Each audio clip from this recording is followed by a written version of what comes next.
under H2. My lord, to mention item number, my lord, was quite below 2363. There's great urgency in the matter, my lord. Give your slip, Mr. Ahmed. Lordship, may I be permitted to mention item number, may I be permitted to mention, Your Lordship, item number 214 of today's list, Your Lordship. I have been served with a notice by the Kolkata Municipal Corporation in respect of the entire building, charging an amount of rupees 8 crores to be paid within 7 days. The notice is of 2nd of May. Lordship, I am occupying only 1,000 square feet in the 3rd floor. Lordship, it is that very urgent, Your Lordship. Go to the valuation. What is that? Lordship, no evaluation, nothing has been served But go to ever. the tribunal. Why are you here? Go to the tribunal. Lordship, I am only praying, Lordship, in the meantime, let this be stayed and I may be sent back for hearing because KMC has all the records of the occupants in respect of the entire building. Lordship, the power, the inherent power lies. You can make the same submission before the tribunal also. Lordship, since I filed the writ petition, Your Lordship, I am praying for Lordship, let this notice be set aside. Lordship, then tomorrow, let Lordship directs me to go before the tribunal. I'll be going. Because you have filed a petition, madam, doesn't mean that the court needs to entertain that. Lordship, I am not on that, Your Lordship. Right. Lordship, kindly appreciates, Your Lordship. It is the KMC matter, Your Lordship. This is give your slip, jurisdiction we'll see is that. before Your Lordship. You give your slip, we'll see that. Lordship. Grateful, my lord. Interim order.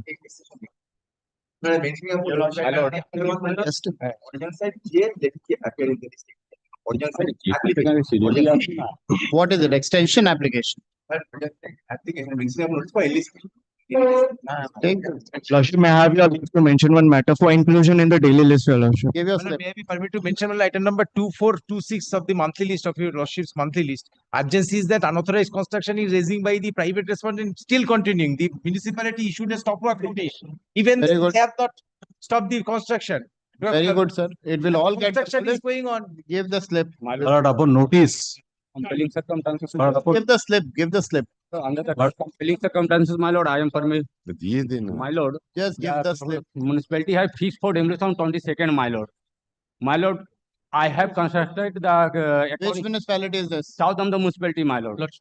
I have obtained the sanction building plan in 2001, my lord. I have constructed according to the sanction building plan, my lord. Now in 2025, my lord, they have come to, and say that there is some deviation on the over the 3rd floor, and they fixed the date for demolition on the 22nd, my lord. We'll see that. Lordship, under emergency Kindly situation, fix for a date, my lord. Lordship, on My lord, kindly fix for a date prior to the We'll demolition. see that, sir. Lordship, on an emergency situation, I'm mentioning before Your Lordship, the assistant engineer of an Havra Municipal Corporation has issued a demolition order. We challenge that order by way of writ petition, Lordship. That writ petition is pending before Your Lordship, is running in the item list. What happened, Lordship, in the meantime, the demolition has, some part has been carried down by the assistant engineer. The party who has alleged that there is a demolition, they file a writ application, Lordship. The Lordship has passes an order to file a compliance report, Lordship, in form of an affidavit. All of a sudden, the assistant engineer again issued a further notice for demolition, and they have carried the demolition, Lordship, yesterday, and today they will again also come, Lordship. My writ application and their writ application can be heard at analogous, Lordship, by tomorrow, Lordship. It's a very No emergency. way. Lordship, No way, sir. Give your slip. Lordship, My lord, may I mention a Lord, matter upon there notice? is a Sanction cancer. plan. Do you have a sanction plan? No, Do you have a sanction plan? Lordship, I have Do preferred, you have a sanction plan? Lordship, my Sir, hazmat plan is still you- under consideration because there is Alright. no election held by in the Havra Municipal Give it, Corporation. give it, Lordship. give it. Give your slip. My lord, upon notice, may I mention a matter to which Yes. is running in the list, original said list as item number 34. Yes. But there is a grade 1 heritage property recognized by the Kolkata Municipal Corporation. Illegal constructions have been raised by demolishing the outer wall of the mosque. My lord, I have filed the petition. Let it be updated, my lord. We'll see that. My lord, may I have Give it. My lord, may I my lord, upgrade it. My lord, upgrade it. Give the slip. Give the slip. Give the slip, sir. My lord, Subject to the leave of the court. Give the slip. My lord, may I be permitted to mention one matter appearing in monthly list 1404 for inclusion in the list? Give the slip, madam. She want extension of interim order. I have served When notice. when is it expiring? Interim order. 21st of this one. My lord, may I permit to mention one matter for inclusion? May I mention one matter? Give the slip, madam. That's may I be my. What is the question? As may I mention one matter, this issue concerns with the arbitrary raise of revaluation of property tax with regard to the commercial premises, my lords. But this honorable court granted us liberty to approach the court if any coercive action has been taken by the corporation. Your lordship may just have the order, please. Lordship mentioning.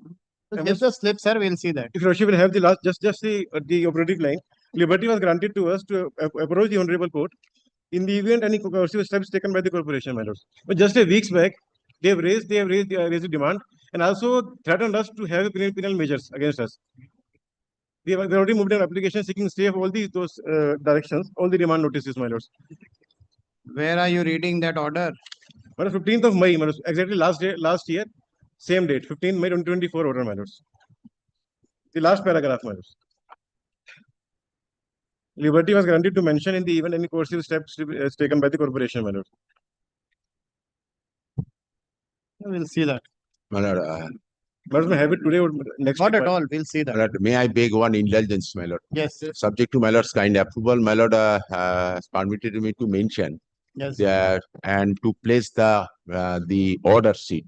My lord, the fact remains the matter was heard. Both the matters, my lord, self-same issues are being involved for purported inclusion of my dilapidated condition of the building as heritage. My lord, it was heard by the Honorable Justice Mr. Scoville for 3 days. And my lord, they failed to produce any documents regarding by which my property has been included as a heritage pending list. And my lord, matter was pleased to fix before my lord. And after that, my lord, my lord, kindly see this order only once, but just for my lord. If the matter was heard, it should have been. It was heard for 3 days. What can I do if it was heard for 3 days? My lord, I am visiting so that my lord can hear the matter. Otherwise, my lord, again I have to go before that. My lord, kindly hear it, but I will take just 10 minutes time. My lord, actually they failed to, my lord, produce any documents by which my property. Yes, my lord. We'll see that. We will see. My lord, subject to the leave of the court, my lord. In fact, my life is in danger.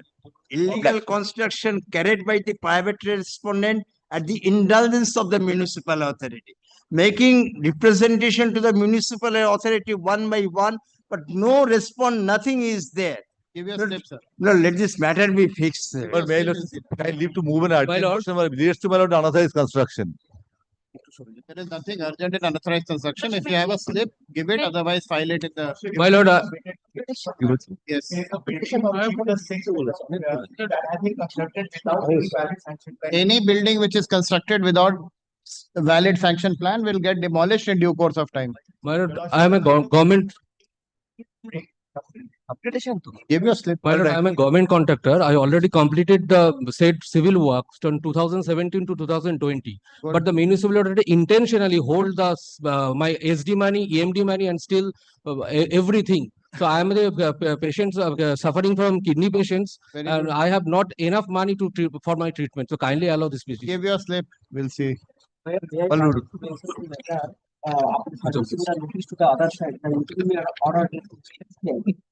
When is it expiring, the interim order? Today. So you just woke up today? No, I was mentioning the matter before this. Give your slip. My lord, kindly fix it today. Give your slip, sir. We'll see that. But just because you have woken up today, I'll fix it today. Is it this court's fault? Because of the. When was the order passed? When was the order passed? What were you doing since then? Give the slip. My lord, may I mention a original site matter, my lord, for upgradation? It's in the list. Give the slip, sir. Item number 88. Give the slip.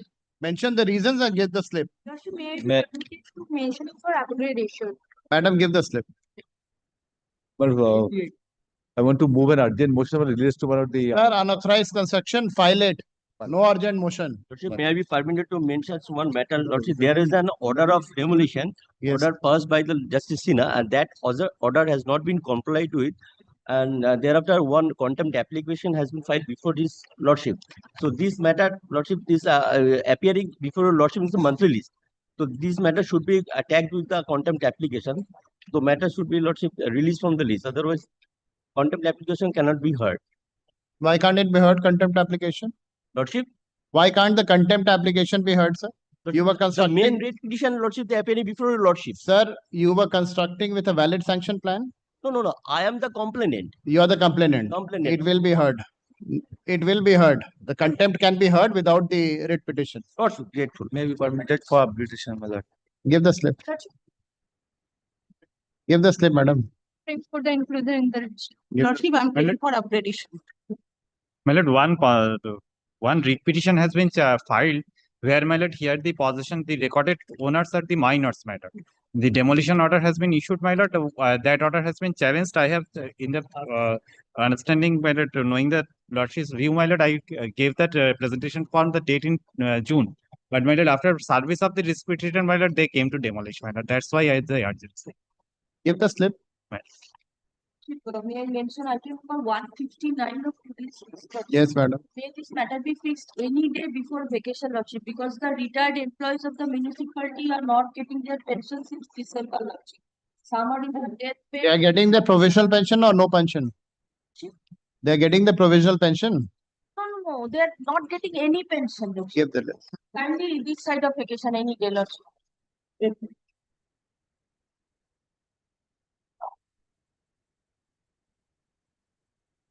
Yes, call out the list.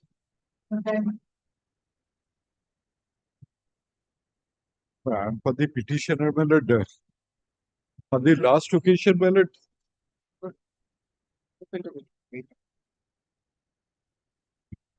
We can ask, will be. Leave.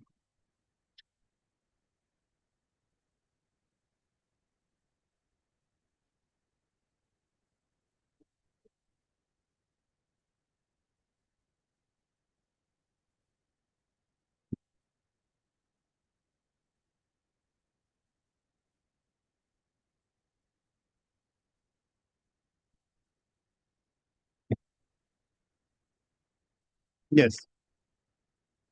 kindly come to, my lord, the order of 24th April, my lord.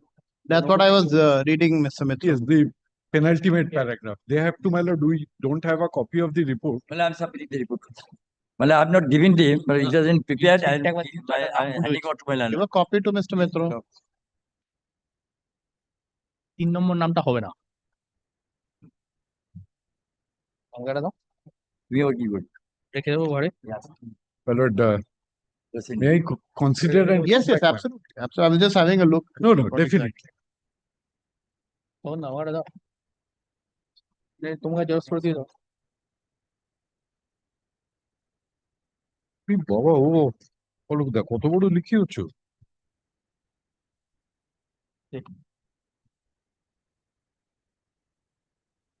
এটা কিনে নিয়েছি তাই বল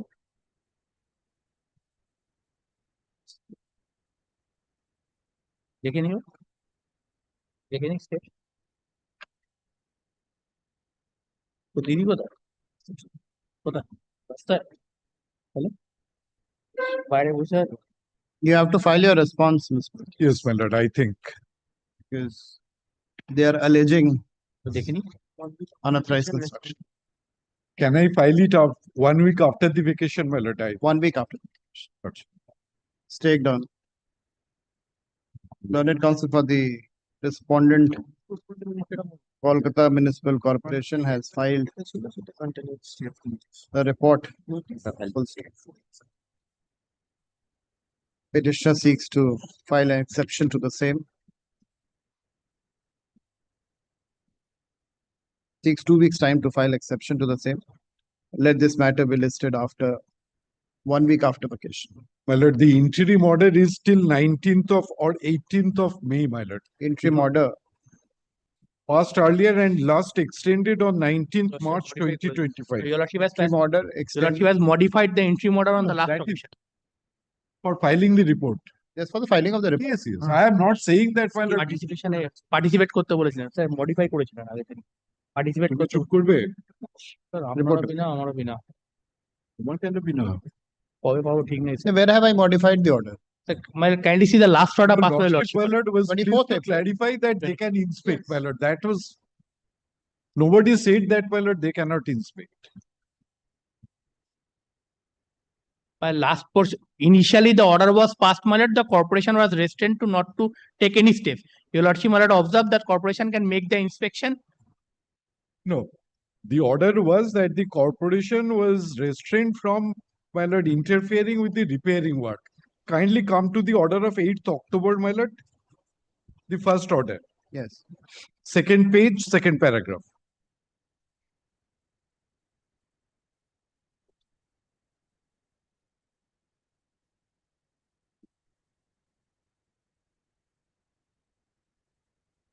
Mr. Mitra, this order is, they will not do anything, my lord, for the time. whatever they will do in accordance with law. Yes.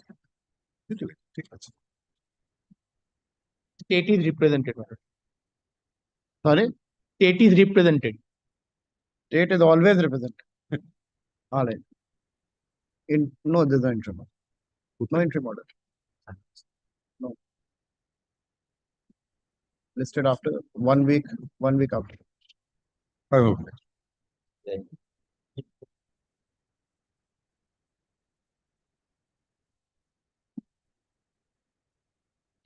But I am for the state. Lordship, in this matter, I'm appealing for the petitioner, your lordship. Lordship, today we are in a very handicapped situation. We have misplaced the brief, your lordship, and Well, I'm submitted the report already long back. Lordship, They the have taken exception- 2 times response to that. In fact, it's a dispute between the 2 parties regarding the water the supply. Yes. Lordship, In the the- exception, one everything has been premises, 2 affirmed. parts. Exception has been affirmed, your lordship, but it is lying with the brief. In the last week, your lordship, renovation work took place in the chamber, your lordship, so we have somehow misplaced the brief, your lordship. I'm only praying for a day's accommodation, your lordship. Kindly, your lordship. We'll give one more date. I have no objection, but the thing is this that they took that time and the matter is This can't be given, it sir. could be They're very disposed clear. of. Lordship, They're very clear. There can't be any water connection given. very well, your lordship. And the suit is pending between the parties, my lord. No separate water connection can be given. Lordship, I'm led by Mr. Shahnas Tariq It is Meena, your reported. lordship. There is no provision in the Kolkata Municipal Corporation Act, my lord. They can't improve the same, my lord, if there is no provision. Lordship, kindly fix it up on any date, your lordship. Let Mr. Meena come, your lordship. He is leading me in this matter. This is just delaying it. What is the point of keeping these matters pending? So this is what I have been instructed to pray for, your lordship. Proxy counsel so and so appears and states, yeah. Proxy counsel so and so appears and states that the main arguing counsel is indisposed. He seeks a short adjournment. Let this matter be listed. When do you want? After vacation, After vacation. What is the point of after vacation? These are matters which can be then finished. subject to your lordship, can be whenever your lordship wants.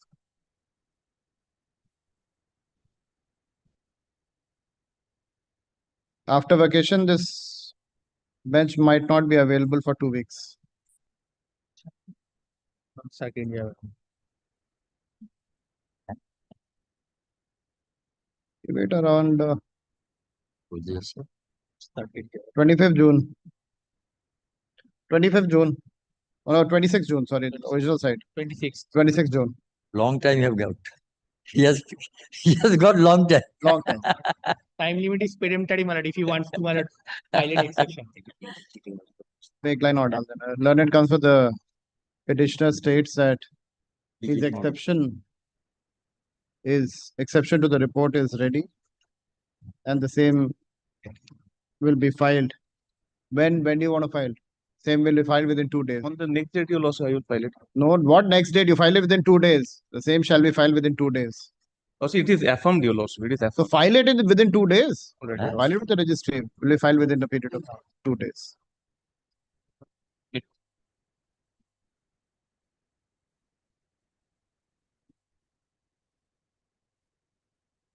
Great.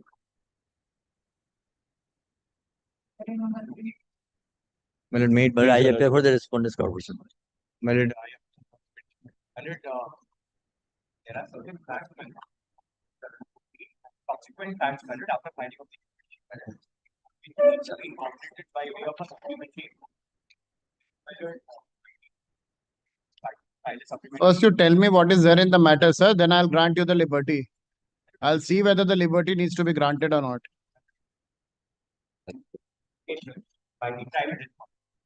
Now, my lord, we have attempted to serve the private respondents, but the article always keeps coming back from the advocates. Therefore, my lord, we filed a complaint again before the police station that the private respondents have obtained invitation from the respondent authorities on the grounds of fraud. Now, my lord, inadvertently, the complaint that we filed for the police station, that is not annexed to the writ petition. Therefore, my lord, this liberty, my lord, I pray. How is that relevant? My lord, my lord, my grounds as to why I say that the fraud was committed, it is in the document filed before the police station. I have made representation to the corporation authority, stating that the invitation was obtained by fraud, but it could be for the better adjudication of the petition, my lord. If I am able to substantiate my complaint before the police station, then my lord, I would have some. So that will take time, sir. That is a complaint. It will need investigation. It can't be decided in one day just because on the basis of your complaint. Investigation is on. My lord, it was a complaint case under section 200 CRPC. So the case is pending before the learned judicial. So obviously that will take time. How can that help you in here? My lord, I shall, my lord, kindly give me, my lord, I shall come back, my lord. Just give me 1 week, my lord, I shall come back. There are certain facts, my lord, which are difficult for proper investigation. Otherwise, my lord, I wouldn't have brought this. Then you withdraw this writ petition, file a fresh one. My lord, No, sir, I will not give you liberty like this. I'm not convinced. For the interest of justice, you withdraw this, file a fresh one with all the better particulars. Sir, you can withdraw it and file a better writ petition with better particulars. my lord, I can, my lord, but my lord, if my lord, you need to file a supplementary affidavit, it's granted. Supplementary affidavit, I'm not giving you any liberty. I shall serve a advance. You should have bought everything on record. You withdraw this, file a fresh one. Learned counsel for the petitioner seeks to withdraw the present writ petition with liberty to file afresh with better particulars.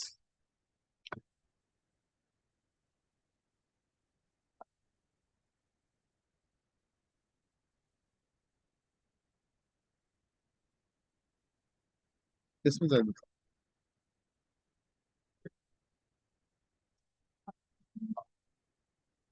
Lord, I beg to appear on behalf of the claim chief. And for the state. Well,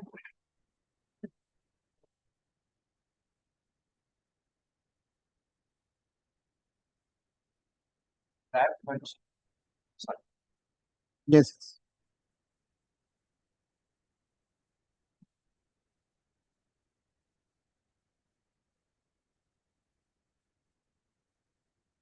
Have obtained property. In a sale lot conducted by NCLT. Yes. Lord, there is the liquidatum lot has conveyed the property, assigned the lease. It was a property lot of the WBIDC. Yes. Then Lord, I applied for mutation. Yes. At this stage, Lord, the corporation is refusing to mutate the property in my name Yes. on the ground of non-payment of dues by the past Lord allottee. Yes. This is Lord the scope of the writ petition. The issue is that Lord, when I buy a property in a court sale, Lord, under the IBC, all the claims, Lord, gets merged in section 56, which has a waterfall mechanism as to how the claims are to be claimed. And Lord, that has an overriding effect. So Lord, my submission would be that there can't be any liability so far as I am concerned. And Lord, I want to rely on a few judgments of the both the apex court as well as Lord the High Court. Mr. Mukherjee, that judgment which I have passed, will that have any? That is a different factual situation is different. I'll tell you, lordship, like this. That Srei is not an auction purchaser. They were the owners of the property. They went on to liquidation, but ultimately the scheme was framed by which they remained in the possession of the property. Here is a different case altogether. There was a notice for sale, and in terms of that notice of sale, an e-auction took place. And after that e-auction took place, he was the highest bidder. Based on his bid, the property was conveyed by the liquidator. Well, the terms, let my learned friend submit. I would be placing the terms. Yes. When I start.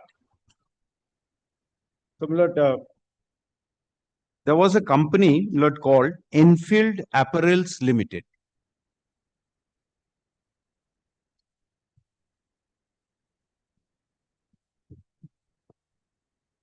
Excuse me.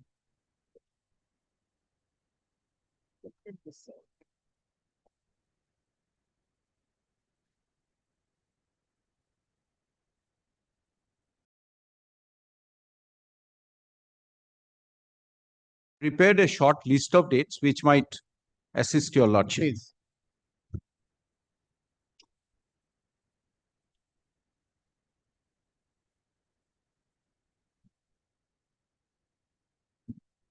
Yes. But if your lordship sees the first part, says the 4 leasehold factory units being numbers so and so, admeasuring so and so, aggregate along with 6 car parking space situated at Paridhan Garment Park, 19 Canal South Road, Tangra, Yes. West Bengal, is the subject matter. Now, my lord, there was an application under Section 7 on 18th of February 2018 by a creditor of this company, my lord, Enfield Apparels Limited. Yes. Then, my lord, that was admitted, and ultimately the company was company went into liquidation. Then, my lord, in May 2019, if your lordship's my lord comes to that Yes. Last. yes. Yes. It says the petitioner came across an e-auction sale notice in Business Standard, wherefrom the petitioner came to learn that certain assets of the Enfield Apparels, etc., in liquidation were being e-auctioned by its liquidator, Mr. So-and-so. Then invitation of expression of interest. This is the expression of interest note, page 41. If your lordships kindly take the sale notice once, Lord, I may just draw your lordship's attention to few clauses in the sale notice. Kindly see at the top, says Enfield Apparels Limited in liquidation, etc., register office, etc., factory, etc., sale of assets of corporator as is, where is, whatever there is basis. Where are you reading? This is page? Page 38, if your lordships kindly take. E-auction sale notice. Yes. At the top, it says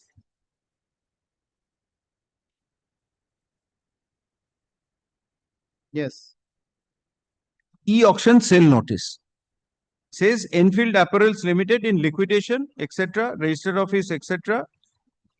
Sale of assets of corporator as is, where is, whatever there is, and without recourse basis. Then Lord, the assets are mentioned, factory premises, car parking, etc. Yes. Now, Lord, the expression of interest is at page 39, which is not very material. These are the terms and conditions. The material point is at page 41. This is again repeated. Your lordships will see 1, 2, 3, 4th paragraph. As is, where is, yes. There is and without recourse basis. Yes.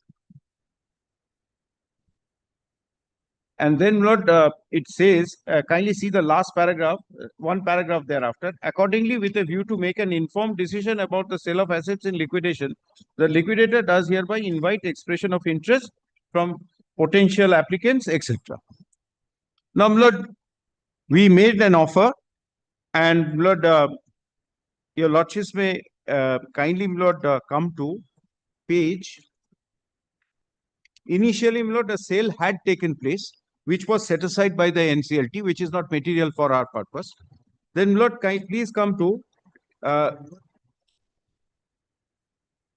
page 57. Page 57. This is the sale, Lord, which is confirmed in my favor. Page 57, the order starts. Please come to page 68.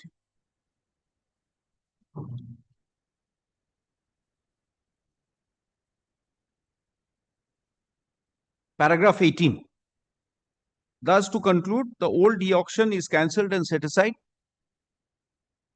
Page 68. Yes, I have.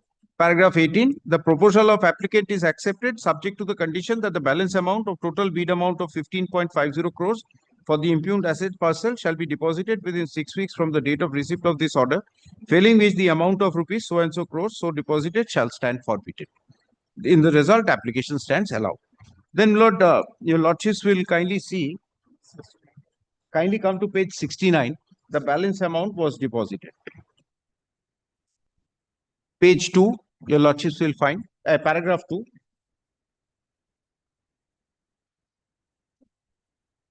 Lord, in fact, your lordships will find from the cost title that there were sister concerns also who were allowed to pay the consideration.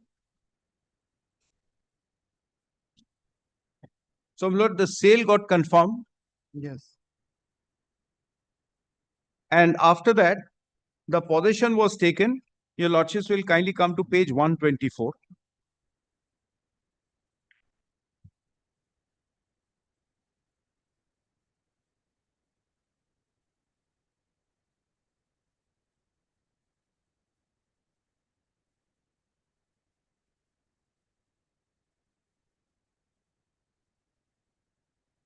But it says as is where is and without recourse basis and without any kind of warranties and indemnities. This is again repeated.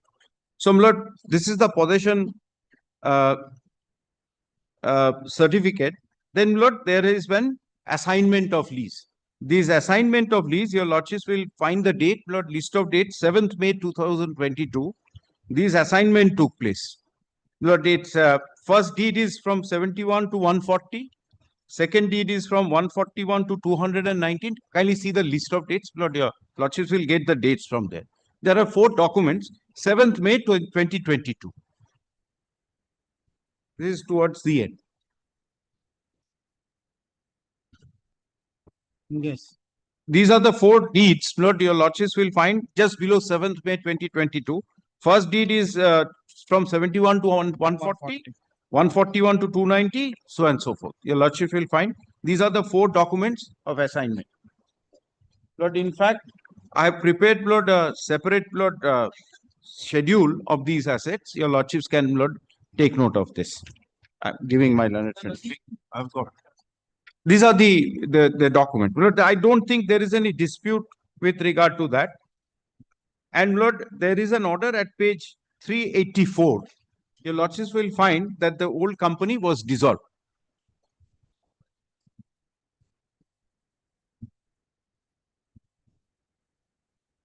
Lord, these are under the provisions of the Companies Act, because once the process of liquidation is complete, there is a formal order of resolution. Kindly come to page 389. Paragraph 7. Upon hearing the learned counsel appearing for the liquidator and perusing the documents annexed to the application, it appears that affairs of the corporate debtor were completely liquidated after realizing the assets and distributing the amount to the stakeholders after complying with the provisions of section 53 of the code in the order of priority as mandated under IBC 2016. The liquidation account in terms of such and such have been attached along with the bank statement showing 0 balance in the liquidation account. Thus, the affairs of the corporate debtor have been completely wound up and its assets have been completely liquidated. The bank account had also been closed in view of the facts stated. There is no impediment to corporate debtor being dissolved and it is ordered accordingly.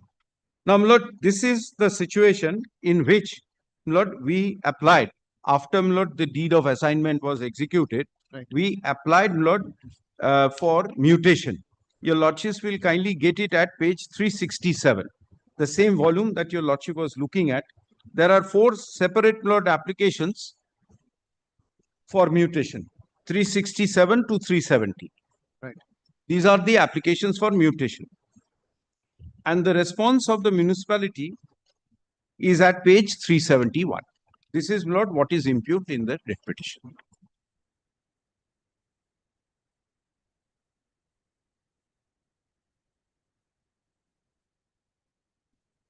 The last paragraph your lordships will find this is shown, and Lord, The breakup is at page 372.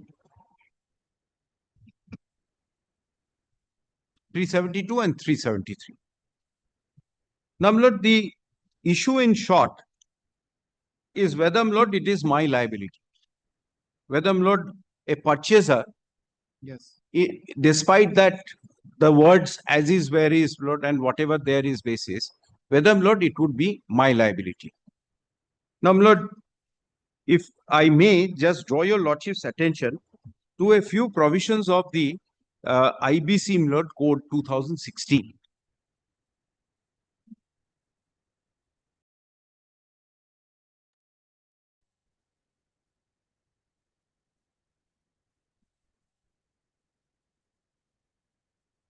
Lord, please come to first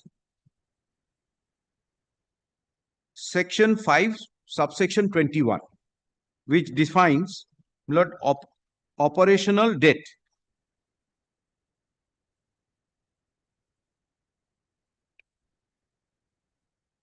Yes.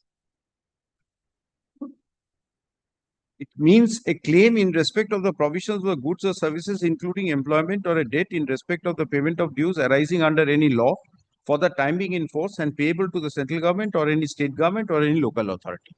So, my lord, statutory dues, every dues comes, my lord, under the expression of operational debt. Then, my lord, please come to 33, section 33.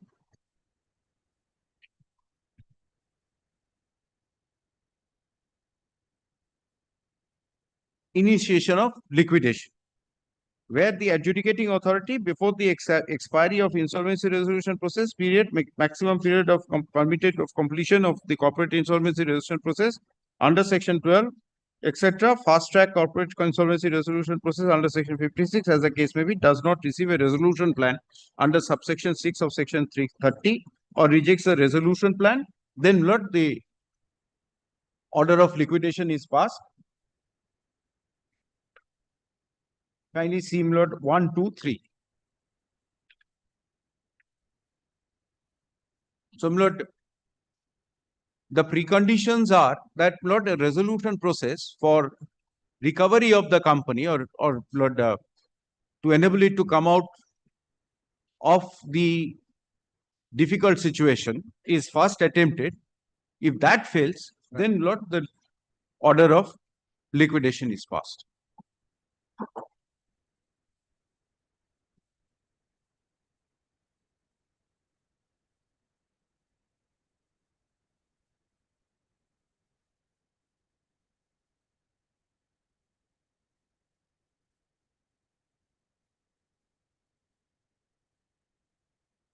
Basically, my lord, the change is that under the 56 Act.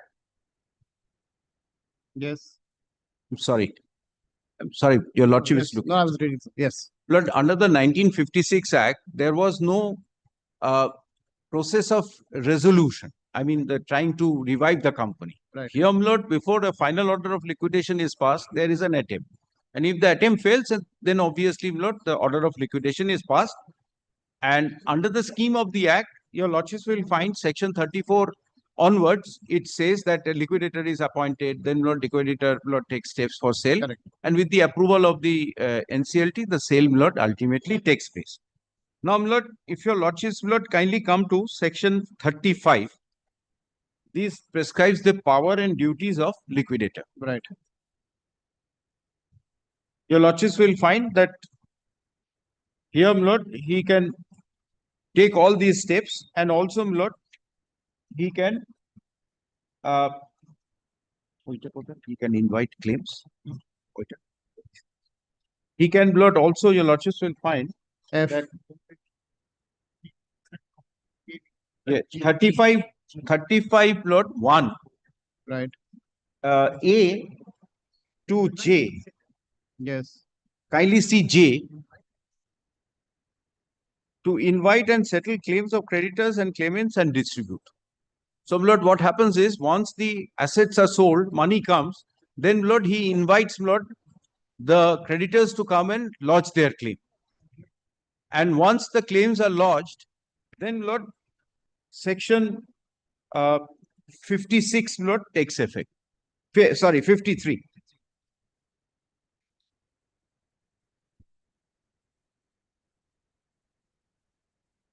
Kindly come to section 53.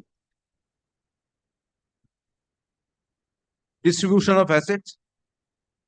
Notwithstanding anything to the contrary contained in any law enacted by Parliament or any state legislature, for the time being in force, the proceeds from the sale of liquidation assets shall be distributed in the following order of priority and within such period and in such manner as may be specified, namely, the insolvency resolution process cost and liquidation costs paid in full. Then B, the following dates which shall rank equally between the among the following: workman's dues, dates owed to a secured creditor in the event of such secured creditor has relinquished security in the manner set out in section 52, wages and unpaid dues, financial dates owed to unsecured creditors. The following dues shall rank equally between amongst the following. Then Lord, the claims how it to be quoted. So Lord, the distribution of the money is according to the procedure prescribed under section 53, and it says notwithstanding, it's a non-obstante clause, overriding effect, notwithstanding anything to the contrary contained in any law enacted by the Parliament to any state legislature for the time being in force. So Lord, one of the argument of the corporation is that we have a charge on the property. That Lord, once the company goes into liquidation and the assets are sold, Lord, the charge shifts to the fund, the money. And Lord, whatever is due and payable, they will have to secure it from the liquidator, from Lord, not from the subsequent purchaser. Because of the section itself, Lord, it has an overriding effect on any central legislation or a state legislation. Now, Lord, your lordships kindly also have a look at the section 183 of the KMC Act, read with 230 and 232A.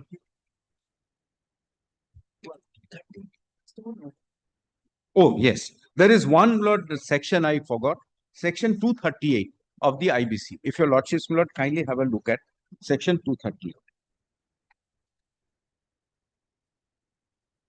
It says this overriding effect. Section 238. It says the provisions of this code shall have effect, notwithstanding anything inconsistent therewith contained in any other law for the time being in force, or any instrument having effect by virtue of any such law.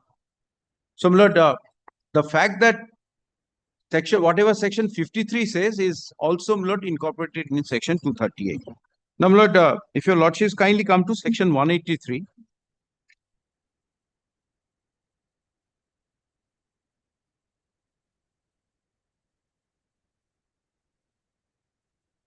Yes.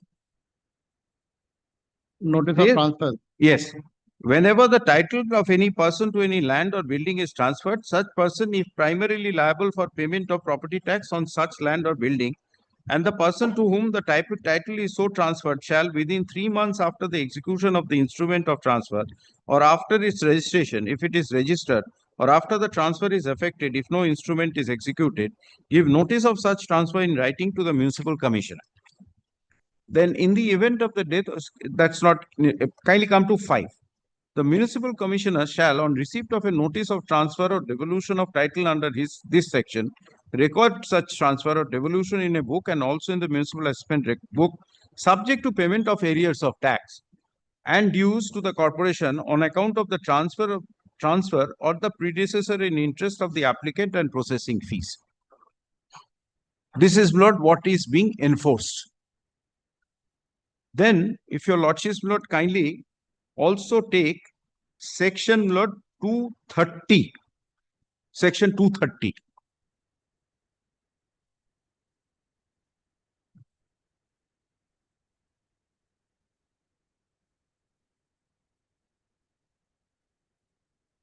Yes. It says, save as otherwise provided in this act, the person primarily liable to pay the property tax in respect of any land or building may recover, if there be but one occupier of the land or building, from such occupier, half of the rate so paid, and may, if there be more than one occupier, recover each occupier half of such sum, etc. Then, Lord, your lordships may kindly, all these sections from 230, 231 and 232 232 is what my learned friends are relying. They are saying that property tax on lands and buildings to be the first charge on premises.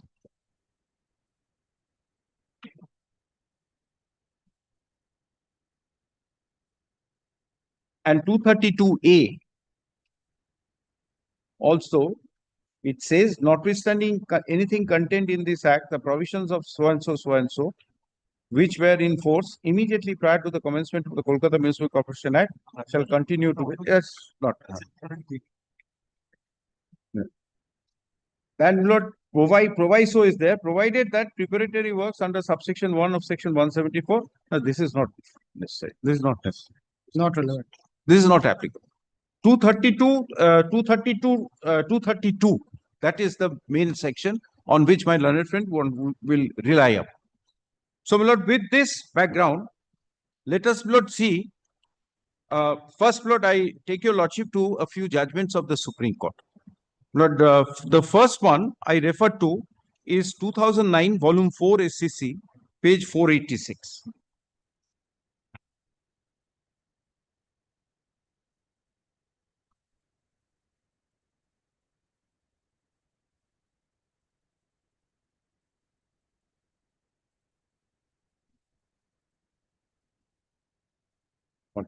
Yes, Mr. Kar.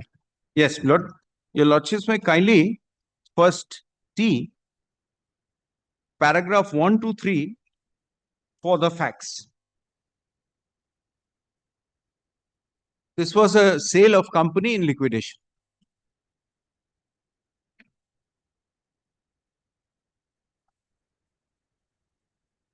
Three, your lordships will find that this property tax was claimed on the purchaser who had purchased, Lord, the jute mill. Then, Lord, please come to paragraph 9.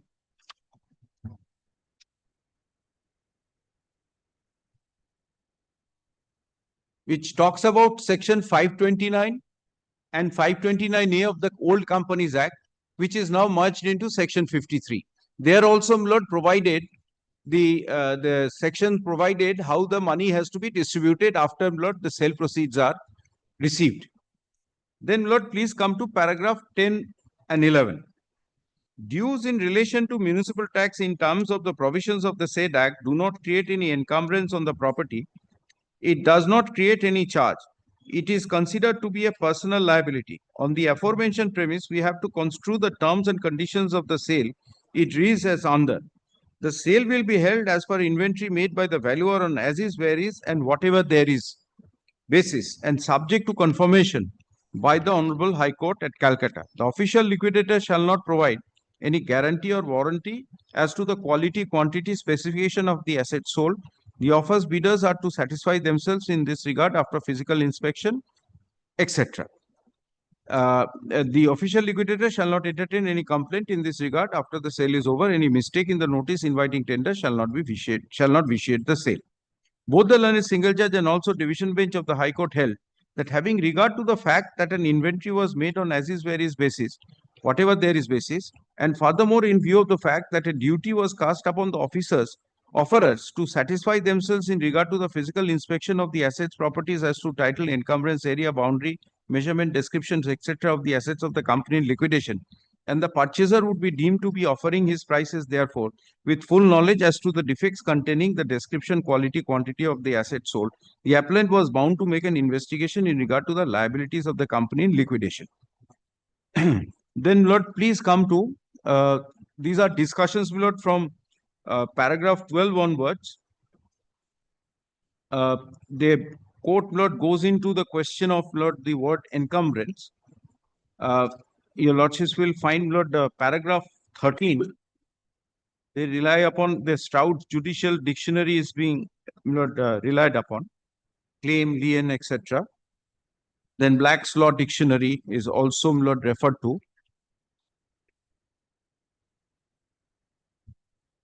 Kindly, Lord, see paragraph 14.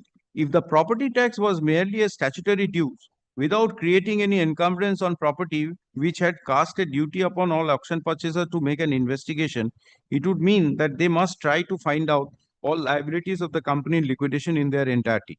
The respondent municipality was an unsecured creditor. In that capacity, it cannot stand on a higher footing than an ordinary unsecured creditor who is required to stand in queue with all others similarly situated for the purpose of realization of the dues from the sale proceeds. The Companies Act or any other law does not impose any additional obligation upon the purchaser to make an inquiry with regard to the liabilities of the companies other than those which would impede their value. The reliance has been placed by Mr. Sen on such and such.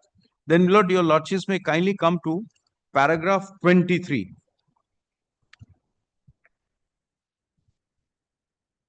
Or rather 21, where, Lord, section 55 of the Transfer of Property Act is discussed. What are the rights and liabilities of the purchaser?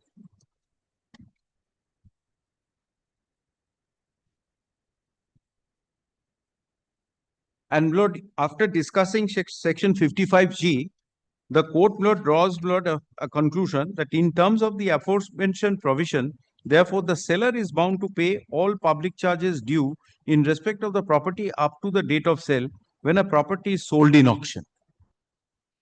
Section 55 refers to a contract only. Unless there is a contract to the contrary, the right and obligations of the parties to a sale would be as indicated in section 55. Such a contract to the contrary must be expressed and not implied, as a result whereof the meaning of the term encumbrance would be expanded. Then, Lord, it says the advertisement did not specify that all the public charges have to be paid. The municipal corporation indisputably is not a preferential creditor. The Companies Act in relation to winding up proceedings is otherwise a special law. While distributing the assets between the creditors and unsecured creditors, the provisions of section 529 and 530 must be complied with.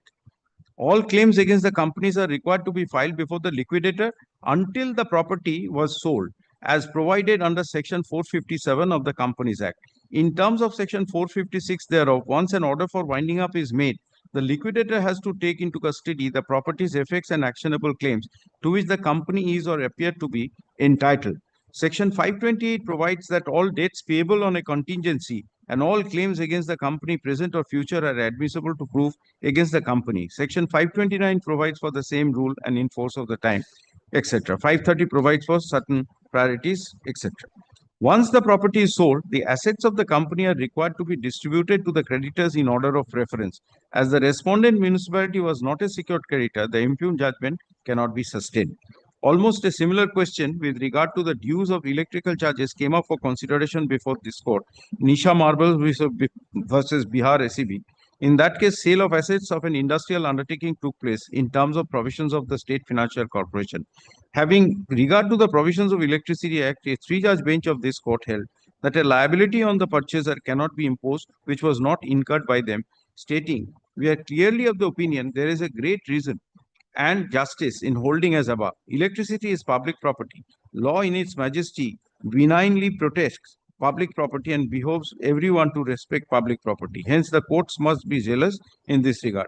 But the law as it stands is inadequate to enforce the liability previous contracting party against the auction purchaser, who is a third party and is no way connected with the previous owner's occupier.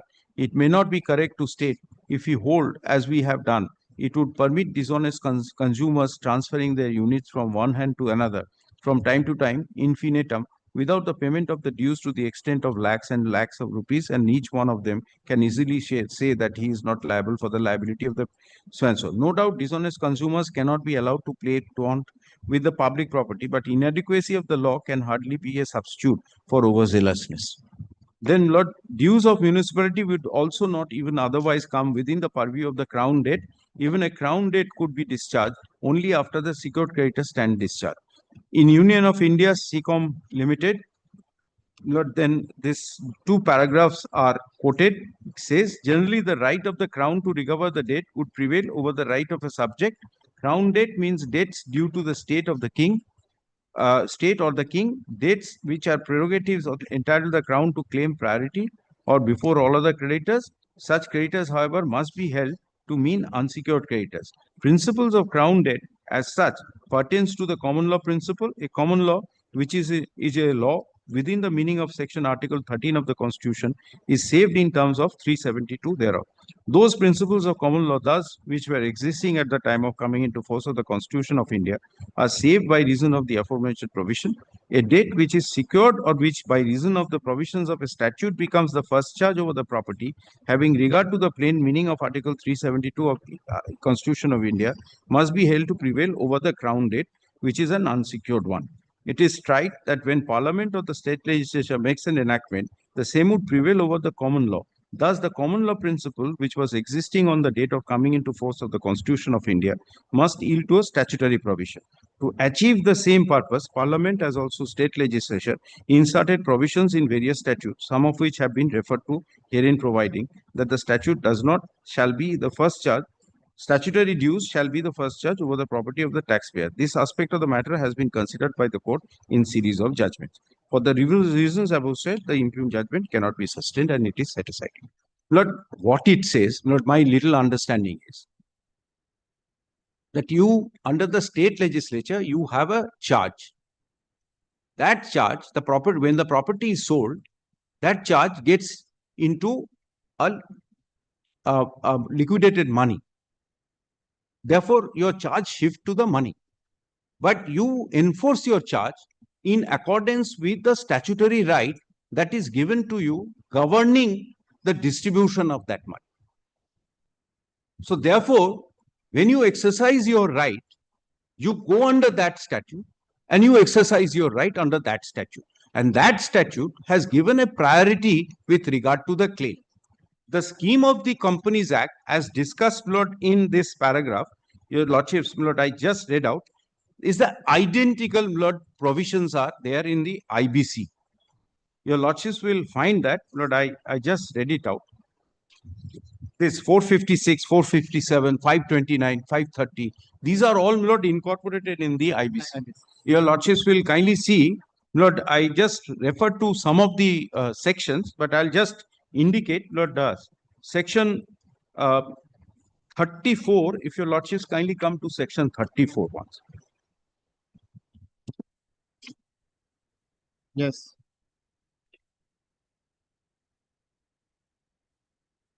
IBC, yes.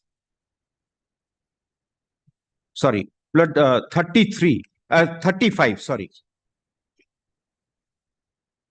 Section 35, these are the powers and duties of the liquidator. He will invite claim, he will verify the claim. You read that? Yes. You read it before? Yes, I did.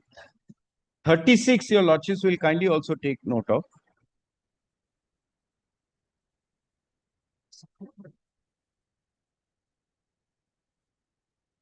Your Lordships will find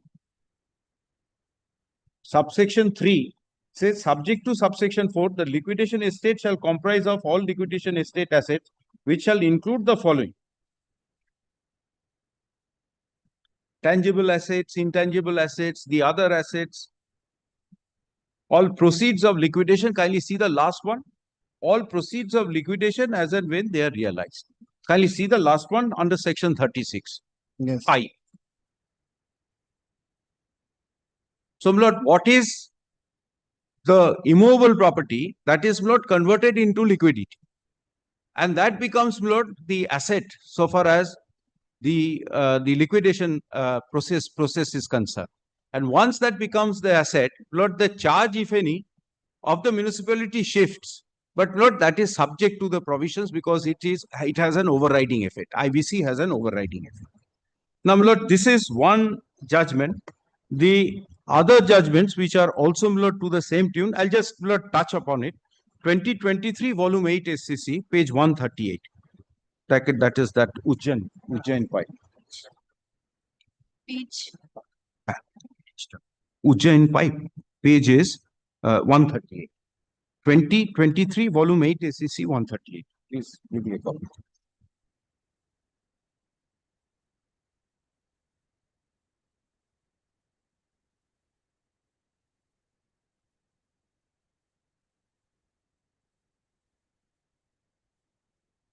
Lord, kindly take note of paragraph 1 to 4 for the facts. Then paragraph 6. I'll just give your Lordship the paragraph. Yes. 1 to 4 for the facts, then paragraph 6, then paragraph 55 to 57, then 68, 69 and 71.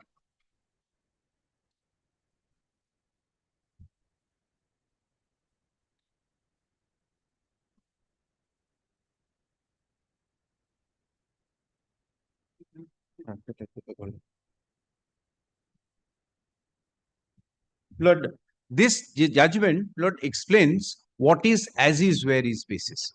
If your lordship straight away come to paragraph 54.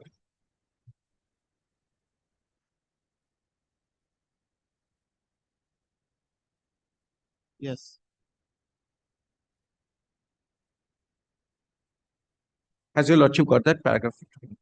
At the first blush, the said decision might appear to be standing somewhere near to the facts of the present case, for that had also been a case of sale of assets by an ON, with somewhat similar stipulation that the sale was on as is where is basis. However, as rightly pointed out by the division bench of the High Court, that had been there had been a marked difference in the terms of the conditions of the sale in United Bank of India. As noticed in the extracted in the impugned judgment of the division bench of the High Court, the sale notice inter alia carried a significant stipulation whereby the purchaser was put to notice to satisfy himself in all respect as regards movable and immovable assets as to their title, encumbrance, area. Therein it was also stated the purchaser shall not be entitled to claim any compensation, deduction, etc. Then Lord, please come to where is that relevant paragraph? No point reading the whole thing. I think paragraph 68. It should be ready with the paragraph. But kindly give me 1 minute. I'm really sorry.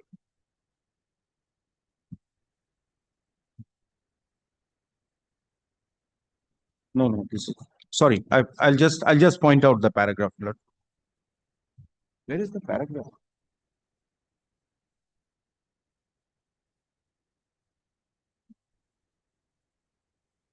$69.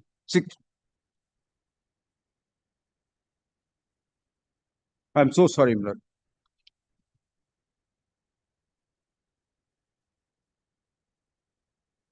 Yes. 69. Lord, after discussing, Lord, the Chabdani, AI Chabdani in paragraph 68, says there remains another significant factor in the present case that the property in question was indisputably governed by section 185 so and so, which was clearly provided that all sums due from any person in respect of taxes and landed shall be the first charge upon the said land or building found within or upon such land or building, etc. It is clear that no areas of any such tax who is not the owner. If such areas were so and so, occupier was not in occupation. In face of the operation of the said section, we are clearly of the view that the bidder purchaser was entitled to proceed on the assumption that even if there were any areas of such taxes under the MP Act, the same would not be recoverable from him, though as aforesaid, the cryptic terms and conditions of sale wanting in material stipulation never oblige the purchaser, such as regards encumbrances, but even if such a requirement is taken into consideration of general principles of caveat emptor, the other assumptions available with reference to the said section 185 MP Act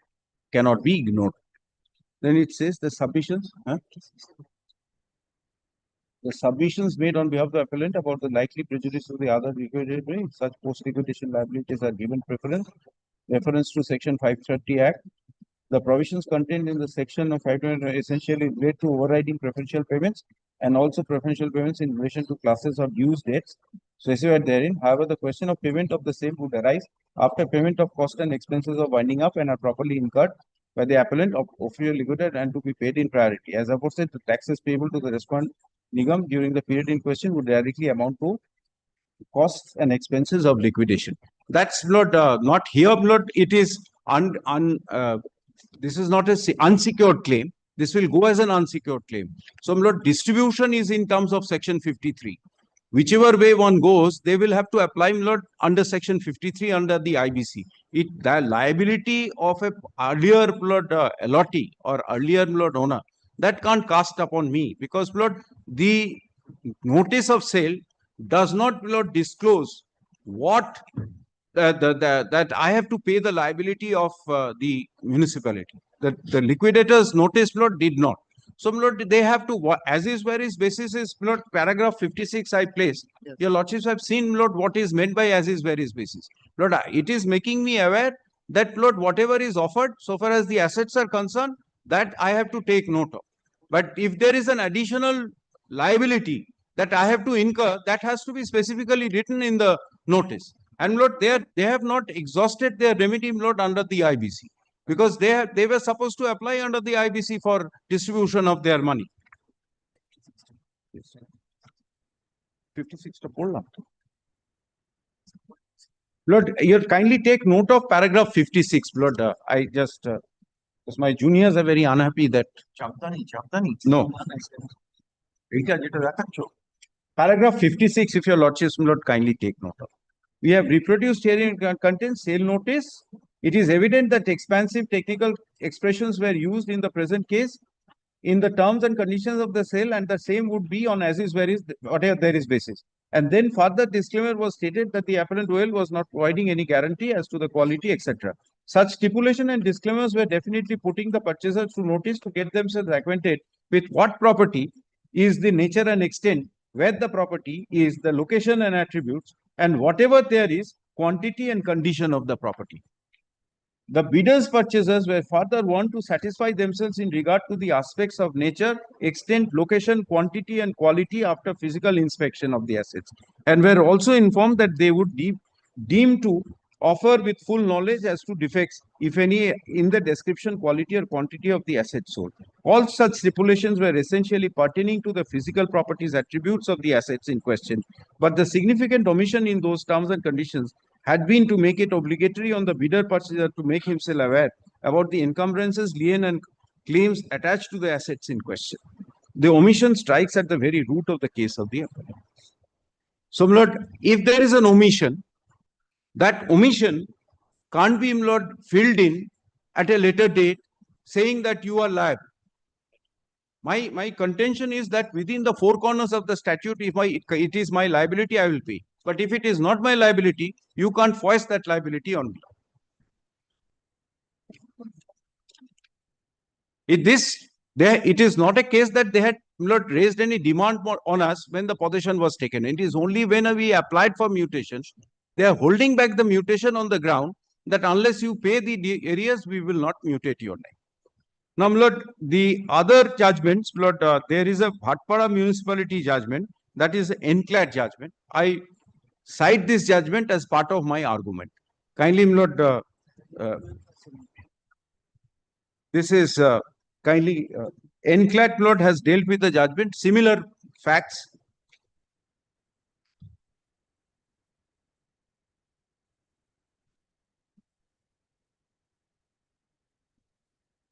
Lord, para 1 to 4 are the facts.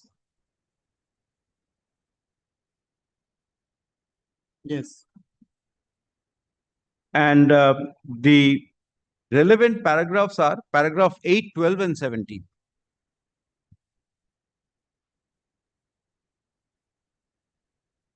Here also, my lord, the same clause was there. Paragraph 8, if your lordship sees, my lord will find that it says, as is, where is, whatever there is basis. Yes. And then, Lord, your lordships may kindly see paragraph 12. Chabdani is referred.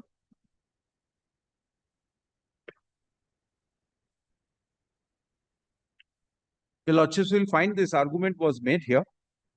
It says the learned counsel respondent 1 has referred to the judgment of Honorable Supreme Court so and so to claim that the dues of municipal tax do not create any encumbrance on the properties in question. They are simply a charge on the properties which is akin to claim of an unsecured creditor, and hence such a charge should stand in queue of claims to be paid out of the sale of assets if such a claim has been filed in accordance with law and regulations. And 17 is the outstanding dues of property tax relating to prior period to sale of confirmation are thus dues that are akin to a claim of an unsecured creditor, Bhatpara municipality in the present case, and should be discharged in terms of the properties regarding distribution assets given in section 53 of IBC. The auction purchaser cannot be held liable to pay any such dues relating to period prior to prior confirmation of sale as has been held by the Honorable Supreme Court in the matter of AI Chandani. And Lord, Lord,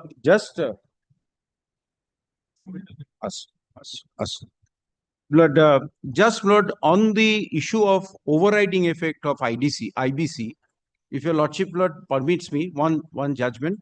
This is 2018, volume 18, SCC.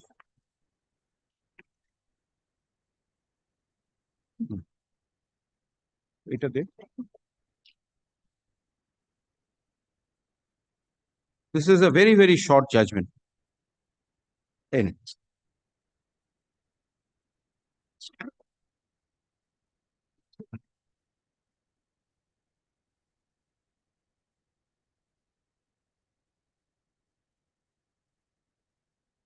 But if your Lordships kindly come to paragraph 2. Given section 238 of the such and such, it is obvious that the court will override anything inconstitutional contained in any other enactment, including the Income Tax Act. We may also refer in this connection to so and so and its progeny, making it clear that income tax dues, being in the nature of crown debt, do not take precedence ever, even over secured creditor who are private persons. We are of the view the High Court Delhi is therefore corrected. So, Lord, even if it is a crown debt, it has to go and stand in queue. And Lord, this Ghanshyam Mishra is 2021-6 SCC. There is a judgment, Lord, which interprets that when a resolution process is successful, what happens? Does the claim, the other claim, with regard to the other creditors or Lord, any other claim, Lord, survives? The Supreme Court says that it takes place with a clean slate.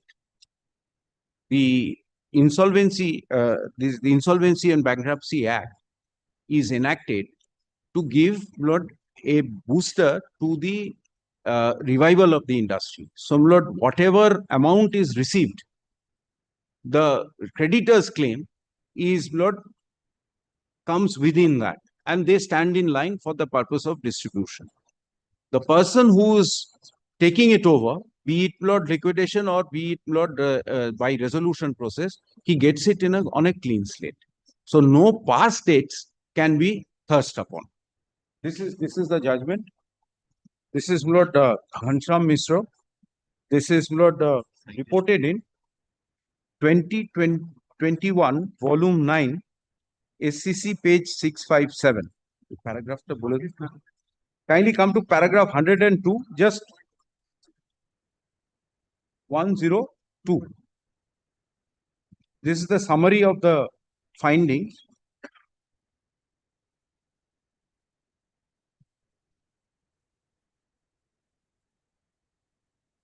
Lord, 102.1. That once this was, Lord, dealing with a resolution plan. That's why I said that once a resolution plan is duly approved by the adjudicating authority under subsection 1 of section 31, the claims as provided in the resolution plan shall stand frozen and will be binding on the corporate debtor and its employees, members, creditors, including the central government, any state government or local authority, guarantors, or other stakeholders. On the date of approval of the resolution plan by the adjudicating authority, all such claims which are not part of the resolution plan shall stand extinguished, and no person will be entitled to initiate or continue any proceedings in respect to a claim which is not part of the resolution plan. Lord, I adopt this argument and I say that, Lord, in regard to liquidation also, Lord, there can't be any claim beyond the sale proceeds, Lord, which has been received by the liquidator. Lord, this is kindly give me 1 minute.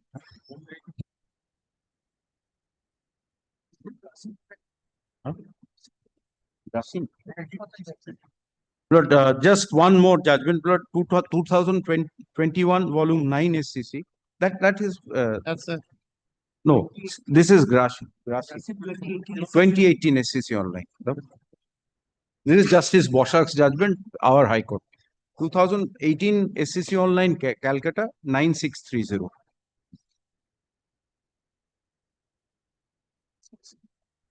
9660. 9630. Lord, identical facts your lordships will find from paragraph 2. And paragraph 3 is the argument of KMC. Lord, advocate appearing for the corporation submits that A. Chabdani Industries in respect of a naval property situated in a municipality governed by the West Bengal Municipal Act. The provisions of section 232 of the Kolkata Municipal Corporation Act are not available in the Act of 1999. Under section 232, corporation is the first charge holder on the immovable property concerned. The consequent, the petitioner is liable to pay the areas also. The property concerned in accordance with the provisions laid down under the Act of 1980 till such time all dues of the property are not cleared, it is not entitled to be mutated in respect of the property concerned. In AI Chabdani, etc., the purchaser of immovable property in a sale conducted by a company court approached the High Court for a declaration that it was not liable to pay areas of property tax prior to the date of confirmation of the sale. It was held here that the municipality is to look at the sale proceeds for the purpose of realizing its arrear claims. The purchaser of an immovable property is not liable to pay the arrears of the property tax prior to the date of confirmation of the sale. In AI Chabdani Industries Supra, the property concerned was located within the municipal area governed by the provisions of the Act of 1999. However, similar provisions that of 232 was considered in AI Chabdani Supra in paragraph 18 thereof. Their lordships notice the provisions of section 141 of the Bombay Provincial Municipal Corporation Act, and their lordships are of the view that where the statute creates a charge without creating a corresponding right to enforce the charge, then such charge cannot be enforced against the transferee for value. In view of the ratio laid down in AI Chabdani Industries, the petitioner is liable to pay the property tax on and from the date of sale being so and so. Corporation authorities are entitled to realize its claim on account of property tax prior to May 12, 2015 from the sale proceeds available with regard to thereto lying with the official liquidator attached to the High Court at Madhya Pradesh. Then the application for has applied for mutation. The corporation authorities will consider such application in accordance with law. In the event the corporation authorities finds that property tax payable for the period subsequent to May 12, 2015 are in arrears, it may raise. Lord, just to summarize, Lord, my submission, a short submission, that is, Lord, 232. If that is considered, that survives, Lord, in respect of the property on a given case where, Lord, the liquidation proceedings have not taken place under a statute. This is, Lord, by an overriding provisions under the IBC, the sale took place under the IBC. There similar provisions were there under the 1956 Act. Lord, what happens is that, Lord, by this sale, whatever proceeds are received, that becomes, Lord, the chargeable, Lord, provision. I mean, the object which could be charged. Now, Lord, the property charge shifts to the consideration because, Lord, that is, Lord, converted into the consideration. Post that, Lord, the municipality can apply for payment of their dues to the liquidator. In this case, IBC 2016, they could have applied before the liquidator for distribution under section 53. But once they have chosen not to apply, or even if they apply and their claim is considered and rejected or whatever, Lord, they can't, Lord, their claim doesn't survive up to the date of sale. From the date of sale, Lord, this is what this judgment says, that from the date of sale, they can raise their claim as against me. And Lord, I'm liable to pay whatever the date of sale or, Lord, date of possession, whatever date is there. I get possession, Lord, on a particular date from the liquidator. So therefore, Lord, I become liable to pay, Lord, the charges from that date. These are my humble submissions. Yes. May I, with your lordship's kind permission? Yes, Mr. My lord had seen page 38, my learned senior friend has placed the auction notice, sale notice. Yes. Page 38. Which embodies a clause as is, where is, whatever there is, and without recourse basis. My lord would kindly note this. So sale started with this clause looming over everything. Now, my lord, would kindly e-auction notice starts from page 38. My learned friend has placed. I would be placing some of the pages of this e-auction notice. E-auction notice page 38 is there at what my learned friend has placed. Now, my lord, would be kind enough to come to page 41 first Yes. This also my learned friend has placed, where it is stated as is, where is, whatever there is, and without recourse basis. Yes. What was being sold was landed property, which my learned friend has also given the details. Now, my lord, would kindly come to page 45.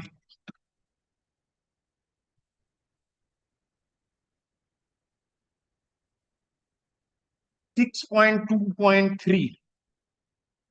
The shortlisted applicants may note the information memorandum is not an all-inclusive single window source of information relating to the sale asset and is provided solely for the guidance of the applicants. Information memorandum is a compiled document and may contain such information which may or may not have been independently verified by the liquidator. Hence, applicants are advised to satisfy themselves in all respects independently before submitting their bids in e-auction. Followed that as is, where is, and not in recourse basis has to be read with this, whatever has been stated in the EOI. This is one. Then, my lord, would kindly come to page 48. Enough indication has been given by the liquidator. By you go, see it yourself. This I have only given whatever is there. Kindly go and search out yourself. I'll show that. Now, my lord, would kindly come to page 48. Yes. The terms and condition of the proposed sale, my lord has got it on the top. Now, my lord, 7.1.1. Again, it refers to as is, where is. My lord, I am not on that. Then 7.1.3. The applicant should thoroughly satisfy itself about the nature, condition, and quality of the sale assets. The liquidator gives no guarantee or warranty as to title of the sale assets or the conditions of the assets, material or in quality, for any specific purpose or use. It should be clearly understood that no claim, complaint about the title, quality, conditions, fitness of use will be entertained by the liquidator. Then, my lord, 7.1.4. It shall be presumed that all the facts were taken into account by the applicant while submitting the bid. Even if the applicant chooses not to inspect or conduct due diligence of the sale of assets, it shall be presumed that the applicant has made himself aware of the physical claim, market value, etc. of the sale assets, and therefore no complaint, claim against the same shall be entertained in this regard by the liquidator after the submission of the bid form. Well, this 7.1.4 makes it very clear that, again, my lord, what I started on, that you go and kindly apply your diligence regarding the sale of assets. It shall be presumed that the applicant has made himself aware of the physical condition, market value. My lord, I am buying a property, there is a price. Then you show me that section, Mr. Mukherjee, which actually talks about the liabilities.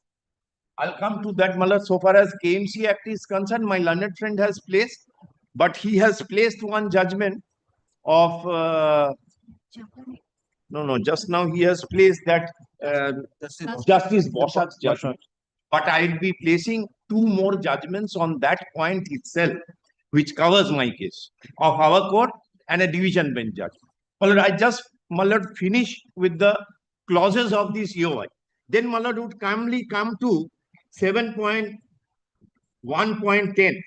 The reserve price of the sale of assets of the company is exclusive of all taxes, levies, duties, or any registration fees or any other fees and charge.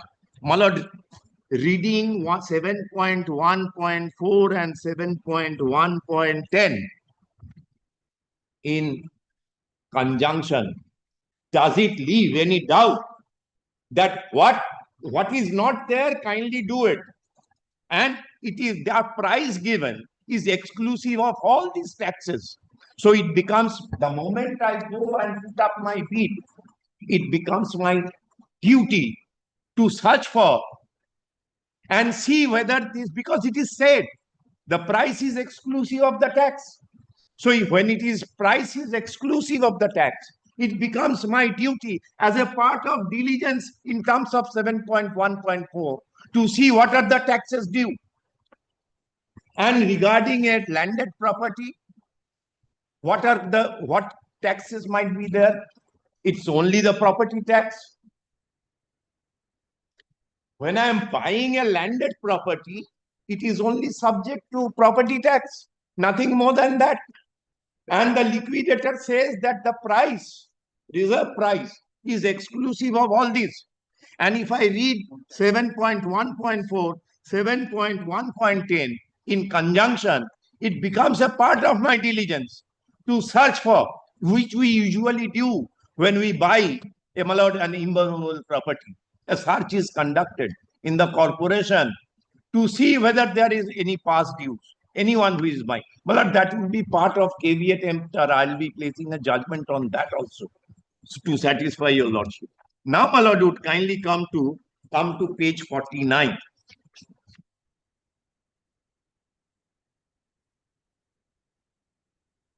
The purchaser shall bear 7.1.12. The purchaser shall bear and pay the applicable stamp duties, registration fee, and all fees and expenses payable for registration of document.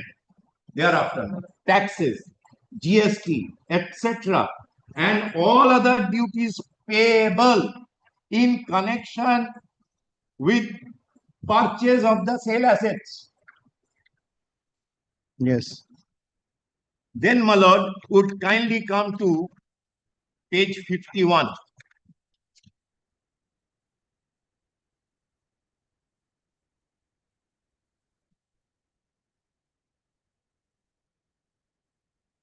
My lord, I am placing a continuation of paragraph. I'll start it from 9.4, which comes to which is at the bottom of page 50. 9.4. It is under the head of disclaimer. Your lordship notes.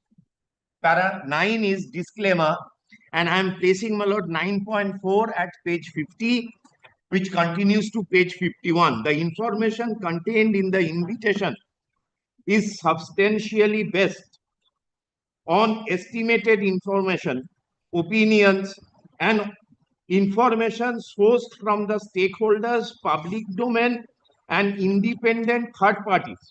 The invitation does not amount to recommendation either expressly or by implication with respect to the company or other entities mentioned in the invitation, except where specifically mentioned otherwise. The liquidator has not independently verified such information, and the same is being provided by the liquidator for information purpose only.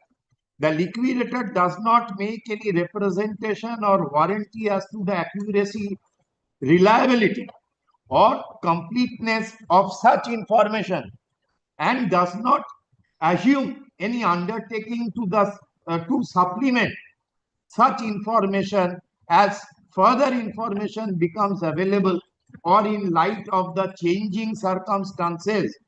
The liquidator shall not have any liability under any law, statute, rules, or regulations for any representation or warranties contained in, or any omissions from this invitation or any other written or oral communication transmitted to the recipient in the course of evaluation of the proposed financing otherwise. So even if there is any omission by the liquidator not said, it becomes the liability of the would be who is putting up his bid. If I read that again, my lord, 7.1.4 and 7.1.10. Then, my lord, would kindly come to 9.5. The invitation is not intended to be sole or prima facie basis on which intending applicants may submit their bids. The information contained in the invitation has been prepared to assist the interested applicants to make their own evaluation for the purpose of submission of their bids and for no other scope. The information does not purport to be all inclusive or contain all information that is prospective investor entity may require desire. But what he cannot take refuge saying that it was not provided in the information, so I am not liable to pay. I have not inherited any liability of my predecessor in interest. My clean slate starts from the day the conveyance has been executed. That is his, basically, in short, the case. In 2 lines, his case is, I have not inherited any liability. Right. My liability to pay the tax will start from the date of conveyance. But read with the, I am taking, my lord, I am troubling your lordship to place these conditions to for only one point, that he cannot take refuge by saying that no, I have not inherited. If you have taken that, you have inherited. The liability of taxes also very clearly stated. How much Now, time? my lord, would kindly come to. Mr. Mukherjee will continue after lunch. Yes, my lord, I'll continue. The lordship, kindly excuse me, Yes, Lord, my junior will be here. Yes, yes. Great.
Before your lordship calls the original side matter, my lord was not here for the last 3 days, my lord.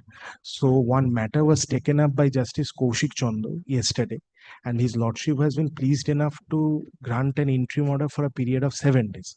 And his lordship has been further pleased enough to direct the matter to appear in the before the regular bench tomorrow. My lord, I have got the order. The order was served at 1 p.m. My lord, if your lordship kindly sees the order once.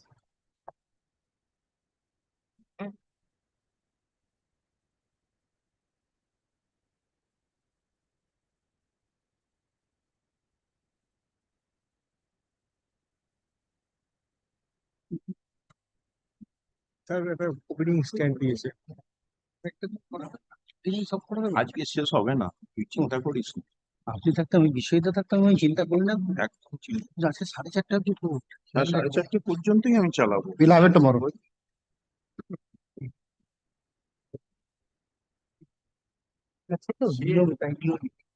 Yes. So, my lord, I was facing EOI and I was troubling your lordship with page 51. Comes within the part of disclaimer. Yes. Now, my lord, I was about to start with 9.5. Yes. The invitation is not intended to be the sole or primary basis on which intending applicants may submit their bids. The information contained in the invitation has been prepared to assist the interested applicants in making their own evaluation. For the purpose of submission of bids and for no other purpose, the information does not purport to be all-inclusive or to contain all information that a prospective investor entity may require reserve. Then, 9.6. The delivery of this invitation at any time does not imply that the information in it is correct as of any time after its date, or that there has been no change in the business operation, financial condition, prospects, creditworthiness status, or the affairs of the company or anyone else since that the liquidator may, in absolute discretion, but without being under any obligation to do so, update, amend, supplement the information in this invitation as any such update, amendment, supplement, or addendum shall be communicated to the liquidator. Then, 9.7. It is understood that each recipient of this invitation will perform their own independent investigation,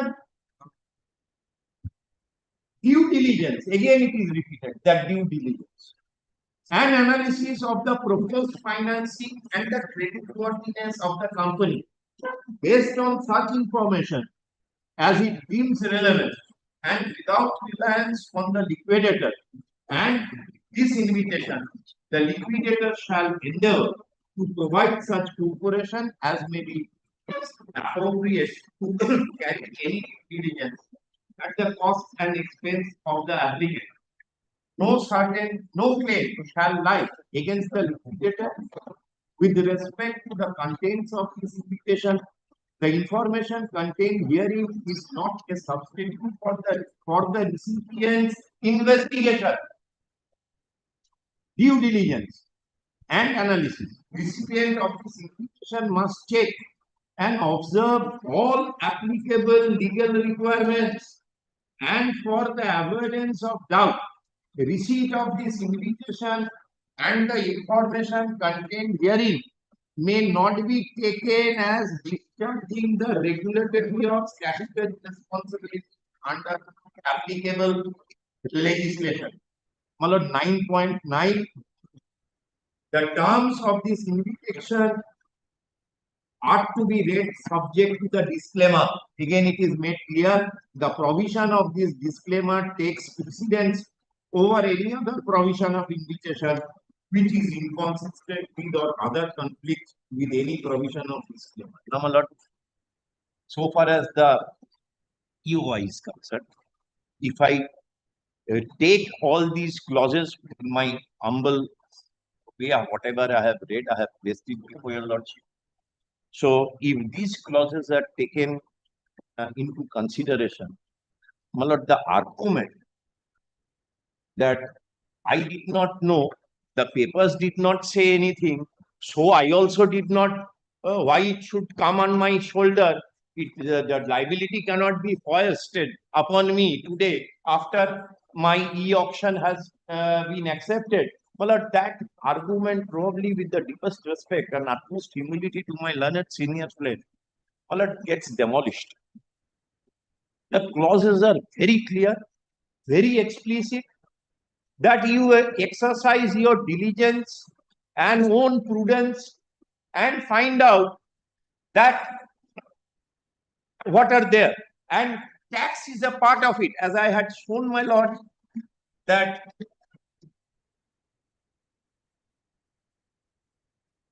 page 48, 7.1.10, the reserve price of sale of the assets of the company is exclusive of all taxes, levies, duties, or any registration fee or any other fees and charge. It's very clear, my lord.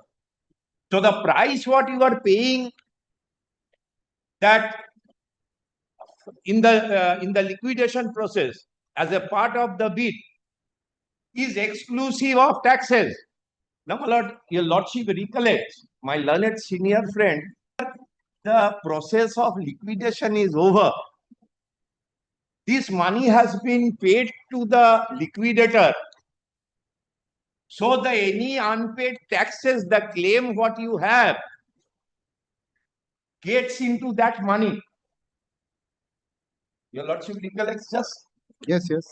So it is not, it won't be. That argument is also incorrect. With my deepest respect to my learned senior friend.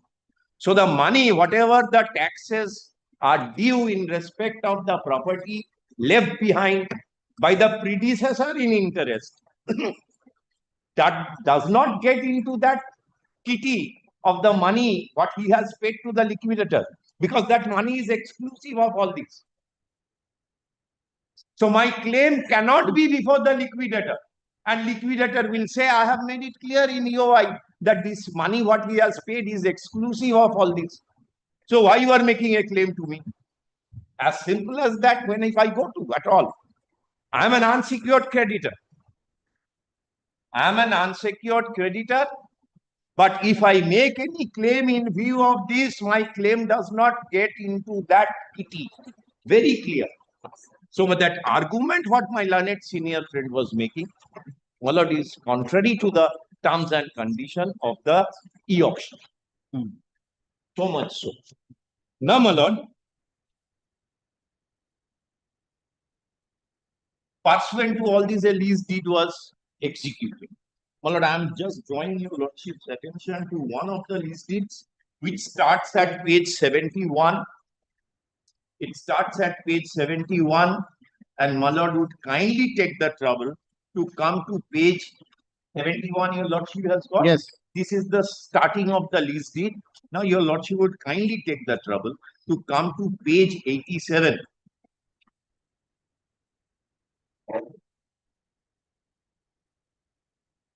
My lord, at the bottom, your lordship would get 6.2 outgoings. Outgoings, your lordship has got. The transferee sublessee shall pay, discharge, and satisfy all land revenue, municipal taxes, duties, assessments, outgoings, and imposition in respect of the demised module payable to any authority of the government or any other appropriate authority or otherwise, which during the tenure for the present sublessee be payable, imposed, or assessed. Well, this is present and future. On the said demised module, whether payable by the owner and sublessor of the demised premises. This is up to this part is present and future. Then comes the past. The transferee sublessee shall also be liable to pay any dues, arrears, outstanding, So, Malad, the lease was executed. The EOI made it clear. Lease was executed, and the lease said in no uncertain terms that, well, you would be liable for the arrears and outstandings. So you file your reply, Mr. Mukherjee. You Well, filed I your filed affidavit. opposition. Yes. I thought about So file your very bring well. I'll just indicate all these things. Malad, I gave one note because the court directed. Note no. Report. The court directed. That is what I'm saying. Yes, yes. Well, I've used the wrong term. Yes. The court directed us to place a report. We have given a report. They have given a reply to that. Yes. That's File your affidavit in this. very well. I'll give it. I'll give it. Take down. Well, it gives me at least a week's, 2 weeks after the vacation. Yes. Only thing, Malad, before Lordship, the interim order was till date, Malad. So may that be accordingly extended. Till now, my lord is already hearing the matter. Kindly see the last order, Malad. Interim order originally passed by Honorable Justice Chondo as his lordship then was taking this matter. On 15th of January, that has been further extended by your lordship. Rather, that was extended from time to time. 15th May.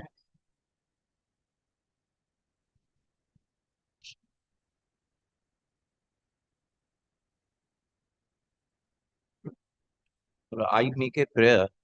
Let this matter appear after the day your lordship directs and maintain its position because I do not want to lose the rhythm. It's come up. When do you want it? If you want it Well, any day after the vacation your lordship wants, I'll try to make the affidavit ready. after the vacation, I might be there in the circuit. Oh, then after the circuit. After the circuit. So your lordship gives a date accordingly. 15 days span will not break my learned son.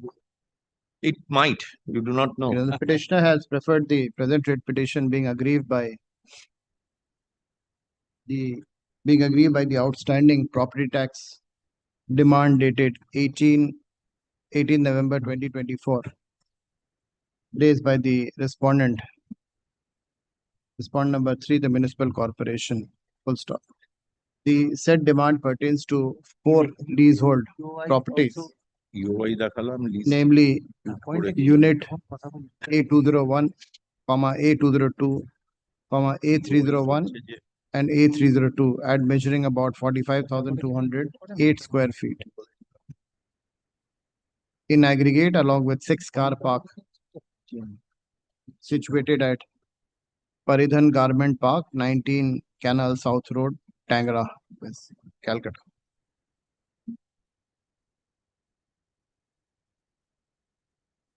The impugned demand includes interest and penalty. Where's the demand? Which page? Well, page probably in your lordship's brief is page, if your lordship takes page 367, 371. 371 your lordship takes probably in the 371. It is encapsulated, but in volume 3, lordship will find it. 371 to 371. हाँ ताई तो मैं बोल रहा 371. 371 Hold on. right to Right. it's around 24 lakhs 48,000 এই আলাদা আলাদাই পেয়েছিল নাকি একটা The case of the petitioner is that they acquired the aforesaid properties by way of an auction sale conducted by the corporate insolvency resolution CIRP resolution process in accordance with provisions of the তোরা তো দিলি একটা কাগজ Insolvency and Bankruptcy Code 2016. Full stop. Upon payment of full consideration, 4 separate deeds of assignment, all dated 7/5/2022, were duly executed in favor of the petitioner. Full stop. Subsequently thereto, comma, the petitioner had approached respondent number 3, the corporation, for carrying out mutation of the said properties in their name, full stop. However, comma, wide 4 separate notices dated 18/11/2024, comma, respondent informed the petitioner that the mutation can only be effected upon payment of the alleged outstanding property tax dues amounting to rupees 1 crore. Yes, all 1 crore. For the 4 modules taken 23 lakhs 84,142. 142. 1, 2, 3, 8, 4, 1, 4, 2. Full stop. It is this learned senior counsel for the petitioner, Mr. Carr, submits that the property tax due pertains to the period during which the properties were owned by the erstwhile owner, MS Enfield Apparel Limited, a company which was under liquidation. Full stop. Petitioner contends that they had no knowledge of the outstanding dues at the time of the auction, and the same was not disclosed during the sale process. Full stop. The said company stands, the said company now stands wound up, and the same wound up, and the petitioner, being the bona fide purchaser, auction purchaser, cannot be held responsible or liable for the past dues of the previous owner, MS Enfield Apparel Limited. Full stop. Learned counsel for the respondent seeks and is granted 2 weeks, 4 weeks? 2 weeks time to file his affidavit in opposition. Reply to the same, if any, within. How much time? 1 week? 1 week. 1 week thereafter. List on Would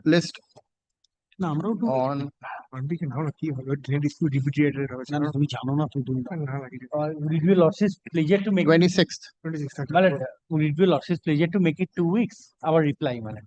2 weeks, 2 weeks. 2 weeks. Affidavit in opposition 2 weeks. Reply, if any, 2 weeks.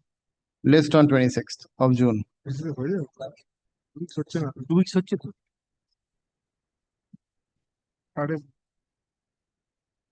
26th of June. The distinction with Shrey is as it I fell from your lordship. But here I have a Shrey has on a different. My prima facie view here would be that if you look at that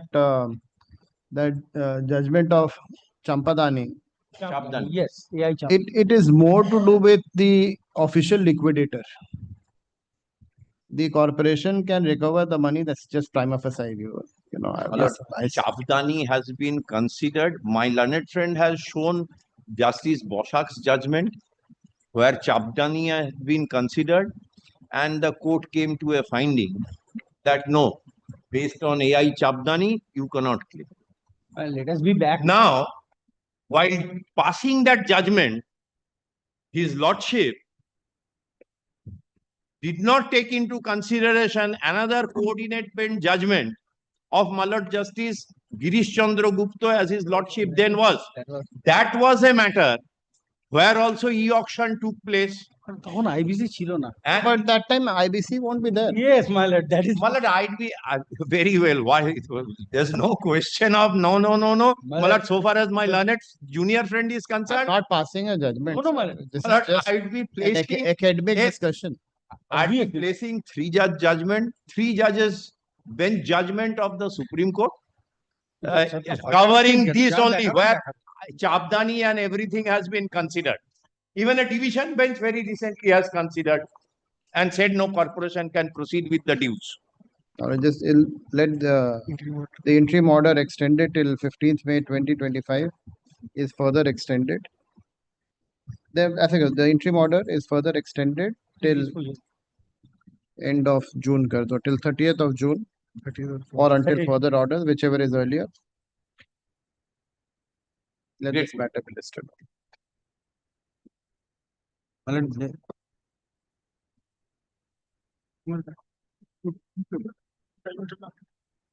Thirtieth of June. Is not a good. Please, 14,400 এখানে।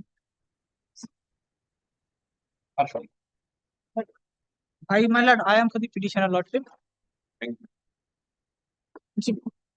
So in this matter, lordship, the advocate on record, my lord, is severely ill, my lord. That's why she could not come to this court, lordship. And I am seeking for the matter to be taken up after the vacation, my lord. She is severely ill. Severely ill, what happened? What happened? Who's the counsel? The advocate on record is the counsel. Proxy counsel so and so appears and states that For the KMC, lord. For the respondent number 7, my lord. states that the main arguing counsel is severely ill. He prays for an adjournment. Let this matter be listed after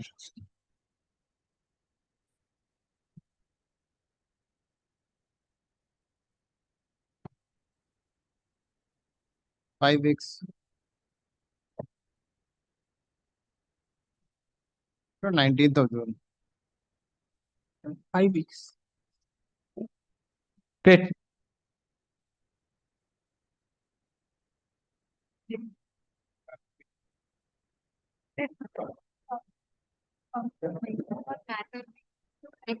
Matter pending before you are not putting the under the affidavit side. The fact and the facts are the same.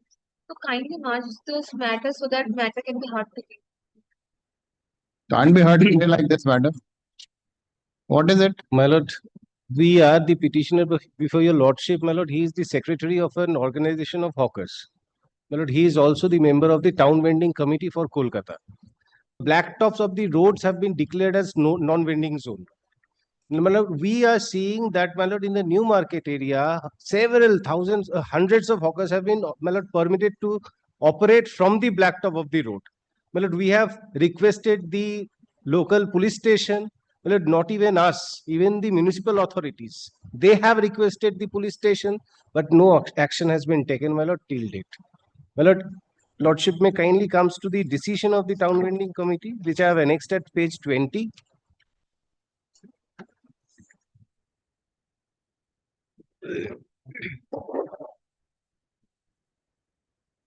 Paragraph 2, my lord. There will be no hawkers on blacktop and on 2/3 portion of footpath, which is earmarked for pedestrians at New Market area, particularly on Lindsay Street, Humayun Place, Chorongi Place, where demarcation on footpaths has already been made. My lord, I have annexed the photographs, my lord. Your lordship will find from page 22, 23, and 24 onwards, my lord, the condition of the road. This is the road. This is the blacktop of the road.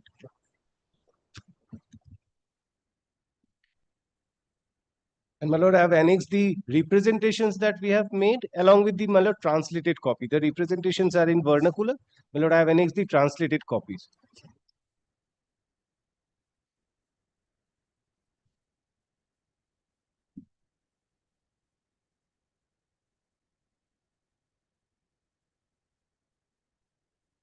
My lord knows that, my lord, the town vending committee, my lord, they decide which area has to be earmarked for the vendors, and my lord, which area will be demarcated as a non-vending zone.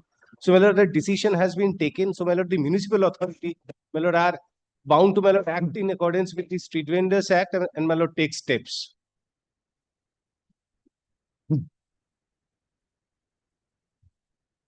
Yes, Mr. Ghosh. My lord, I cannot say that whatever What are the petitions you have filed? In my petitioner is also one of the hawkers, and the same thing happened to me. Is he a hawker or he's not a hawker, madam? I'm asking you. Is he a hawker or not a hawker? He's a hawker, so he needs to go. He has filed a petition stating that in terms of the town vending committee, no hawker can remain on the blacktop road. Yes, Mr. Coach. My submission, my lord, if any decision is taken by a authority, my lord, I cannot say, my lord, that that order is not to be acted upon. But here in this case, This is the role of the town vending committee. My lord, That is the role of the town vending. town vending committee, but that committee is under different act, not under the Kolkata Municipal Corporation Act. No, but that's all right. No, that's all right. My lord, the thing is this, my lord, that he himself, who is the petitioner before your lordship, my lord, he himself is a participant of the decisions taken by the authority. But he has to impose upon that the authority where he is a member. Under the act, my lord, he is a member of the committee. You can see the names of the members. But they can, in the meeting itself of the committee, that they should say first that you should act on that basis. Yeah, otherwise, my lord, and more so, my lord, ideologically seen at page, my lord, 17. But he also filed another writ petition. I filed in the Hogar Sangram committee, of which my lord, he is a secretary member secretary. That is also my lord, public interest litigation. There the court, my lord, division bench has also passed certain orders. He has to either of the way, because if he files a public interest litigation where the several orders have been passed, because the public interest litigations taken by that bench, my lord, is considering the particular act, relating to that particular act, there are certain orders have already been passed. I don't know about the exactly all the orders, but so far as this order is concerned, my lord, which is asking for implementation. But I first say before lordship, my lord, because he being the member of the committee, he must say before the committee that you implement that order. Because otherwise, what is the good of taking the decision? And if it is not so, then he has to take a course, because he should only participant of the member of the committee. Well, I will not say for a moment, but when the town vending committee has taken a decision, it is to be implemented. That is for the hawkers to say. They are the hawkers. But they are also the hawkers. They are the hawkers, but here his role is different. What he is seeking is implementation of the order which has been passed by the town vending committee, where they have declared this road where no hawking zone. Hawking no zone was a black top. That is the decision in detail. But what nobody has challenged that decision today. Nobody has challenged. I am not also asking, saying for a moment that the decision of a competent authority not to be implemented. I am also not saying that. But So what steps have you taken to implement the decision? But that I am to take instruction on that. But I am submitting, my lord, first of all, that he should, my lord, approach to that town vending committee, that I being the member and you have taken a decision where I am a party, you should act on the basis of that. That is not before me. No. That is not something which I have to see. If you have any objection, you challenge that order. No, I am not challenging. Then forget it, Mr. Ghosh. Then you just implement the order. And that is for other hawkers who are getting affected by it to challenge it. My lord. No, the other hawkers challenge it. That the same person who's seeking implementation of this order is also part of the town vending committee and is seeking the implementation. Is it a member of the town vending committee? Let them challenge that. They'll raise these objections. Take down. You file your report. Well, I may file what is happening, or you should direct the town vending committee. Or you should direct the town vending committee to act on the basis of their own resolution. The municipal committee doesn't have the power to act upon this. This has to be implemented through the corporation. But they have the power. They have the power because corporation will implement the order of the town vending committee. Of course, my lord, they are the town vending committees. Corporation will implement, sir. You see the act. No, I have seen, my lord, that the implementation is to be made with the municipal authority. Correct. And my lord, the municipal commissioner is the chairperson of the town vending. It's known to everyone. But in this matter, I am for the state, my lord. May I file my report? What is your report? Why you are not taking action? You are for the police. My lord. Why are they still there? My lord, we are already registered 44 cases against the 58. But still there. I need.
Your pictures are of which period?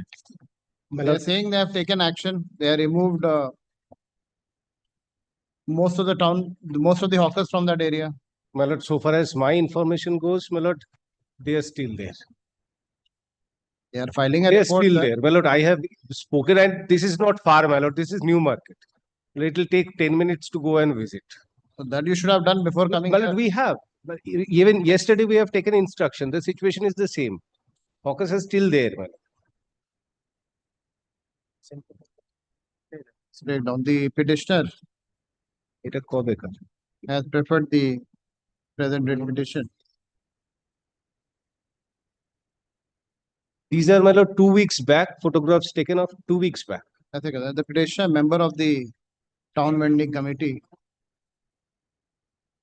preferred the present written petition seeking strict implementation of the town vending committee minutes of meeting dated 11/1/2024,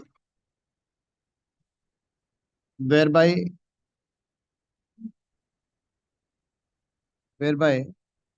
it was decided that there will be no hawkers on blacktop, on the blacktop and 2/3 portion of footpath, which is earmarked for pedestrian at New Market area, particularly on Lindsay Street, Humayu Place and Chaurangi Place, where demarcation on footpaths has already been made. Full stop.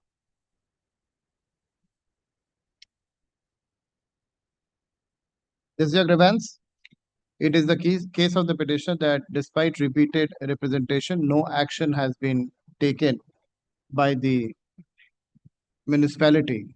Where are the representations? My lord, from page number, my lord, 26 onwards. By the 26 onwards, my lord. 26 is vernacular, Calcutta 27 Municipal is the Corporation. Full stop. Learned Counsel for the Calcutta Municipal Corporation appears and states that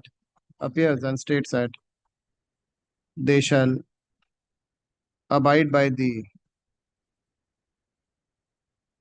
directions passed by the town vending committee and shall file a report within a period of Sir, report. Your Lordship, they are passing the, I cannot, my lord, how can I say, my lord, when they would be able to, Your Lordship may be reasonable period, my lord. I cannot, without any, how could I, my lord, say, my lord, that they, 3 weeks or 4 weeks or 3 months, I cannot say, my lord, exactly, as a lawyer, without any instruction could be said, my lord, that total gravity of the situation, how much area, my lord, is involved, and whether, my lord, I have to take instruction, whether police has been instructed by the municipal authority. Shall file a report within a period of 3 weeks. Full stop.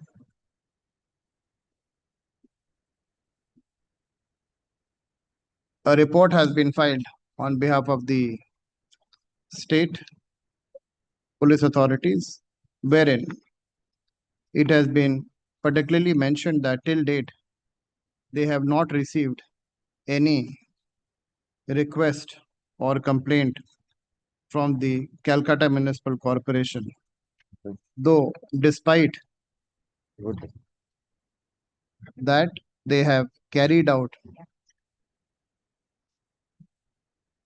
removal of illegal hawkers and have registered from February 2024 registered cases against registered 44 cases against 58 hawkers since February 2024. Full stop. The report further states that the state has taken a no tolerance approach towards illegal hawking and are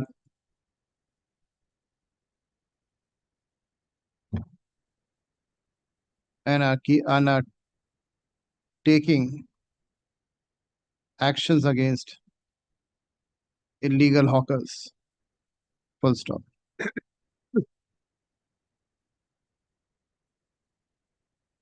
Full stop.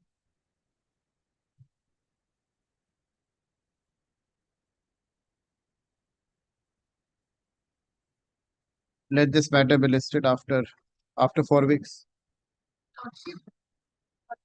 Applied for the vending certificate also and the report haven't issued to us. That they will do it.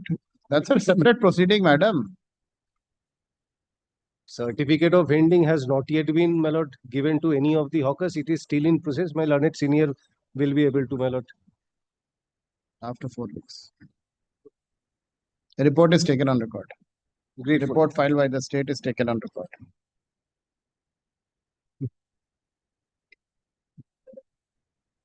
Mr. Ghosh, why so much resistance in this matter? Why so much resistance in this matter? But no resistance. I tell you, Lordship, the often I have seen. Any particular reason? No. I have seen over the years, certain drives are taken, they are removed. Then they again come and seek, my lord. That is the reason the police is. That's the case everywhere. That is the problem, my lord. That doesn't mean that you will not take your period. No, that is not at all, because it is now the court, the central, in view of the decision of the Supreme Court, the livelihood has been, my lord, maintained by the by virtue of that decision of the Supreme Court. The enactment has been made. Therefore, that enactment is perfectly all right, and it is to be, my lord, implemented, of course, my lord, throughout the country. But the problem is the enormous problem. That is, for us, my lord, that is the other. But what are the problem your lordship is considering? That might be there. I cannot, my lord, say that there is nothing, my lord, in the view, my lord. Generally, you are very cooperative. So, I find it with other councils who appear for the corporation. They're very reluctant. But generally, you are quite cooperative. So, that's why I asked you this question, that why this resistance in taking action? You have to take action, Mr. Ghosh. If an order has been passed, you have to take action. No, of course, my lord. You are part of the town vending committee. This is your own order. But I'm part of this institution also, my lord. I am to see all the order which has been passed by the authority, because that authority has to implement that order. It has to be implemented. One need not come to the court. That I also feel, my lord, that you should not come for a direction of the court, my lord, that your order you implement. Correct. Next. I'm appealing for the state respondent. No, I am appealing for the petitioner. Appealing for? Petitioner, my lord. Yes. My lord, this is a property, my lord, Thika property. Plan has not been sanctioned, my lord. Already demolition order was passed on March 20, 2023 by the Kolkata Municipal Corporation. My lord, I told your lordship to come to page 13 of your the writ petition, my lord. In another writ petition where I was not a party also, that the said writ petition was disposed of, my lord, by directing the municipal corporation to demolish the building, my lord, after several hearing, and I have just come before for implementation of that order, my lord. Upon the Kolkata Municipal Corporation, so far I have. Yes. Copy has been made in served upon the Kolkata Municipal. He has been made a part of corporation has been You have not given a copy. My lord, affidavit of service has been filed, my lord. It is already on The record. copy has not been served. That's what they're saying. Already the affidavit of service, if your lordship did it, man, I can give another copy also. Give Now, another.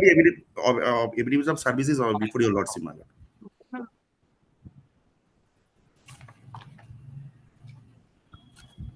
Not today. Give a copy. No order can be passed, my lord. Not today.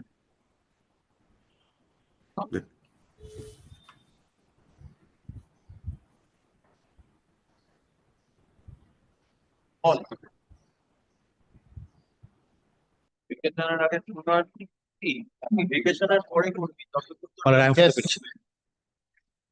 My lord, corporation had filed, my lord, a report pursuant to my lord's, my lord, directions. My lord, we've used an exception, and in the original side, the exception is generally taken in the form of an application. So it's GA1. It's appearing in your lordship's list today. I've served. Point is short, my lord, but interesting. I am a subtenant of a shop.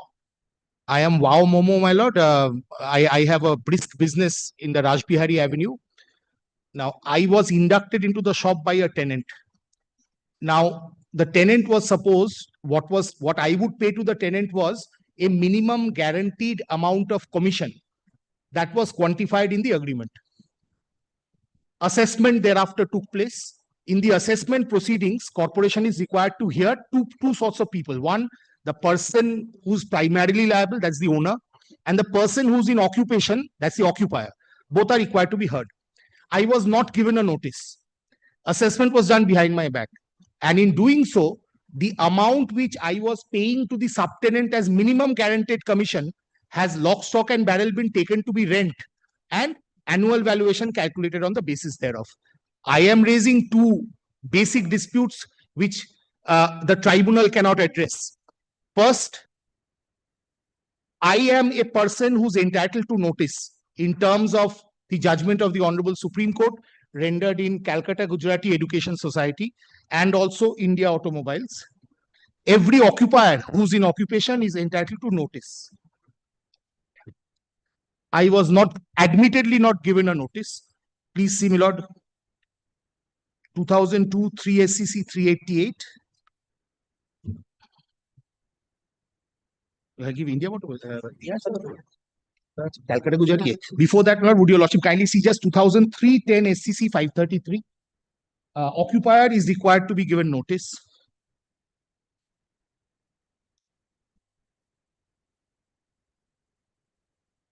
Please see paragraph 51, which is the conclusion of the Honorable Bench, 2003 10 SCC.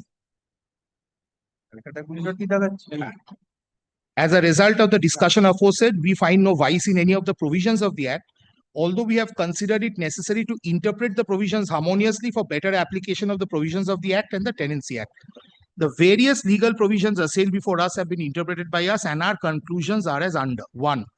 In view of the specific provisions of the Act, and as the provisions of the Act impose burden of tax to an appreciable extent on the tenants, subtenants and occupiers, and the tax is liable to be recovered from them through the landlord or directly by attachment of rent or other coercive modes, the tenants, subtenants and occupants are entitled to an opportunity to participate in the process of valuation and assessment. They are entitled, therefore, to written notices apart from public notice for assessment, revision of assessment, or amendment of assessment of the consolidated rate or tax. It is also made clear that pursuant to the public or written notice, the returns submitted by the tenant, subtenant, or occupier with regard to determination of annual value shall be considered by the corporation. The same procedure would be followed in revision of the annual valuation.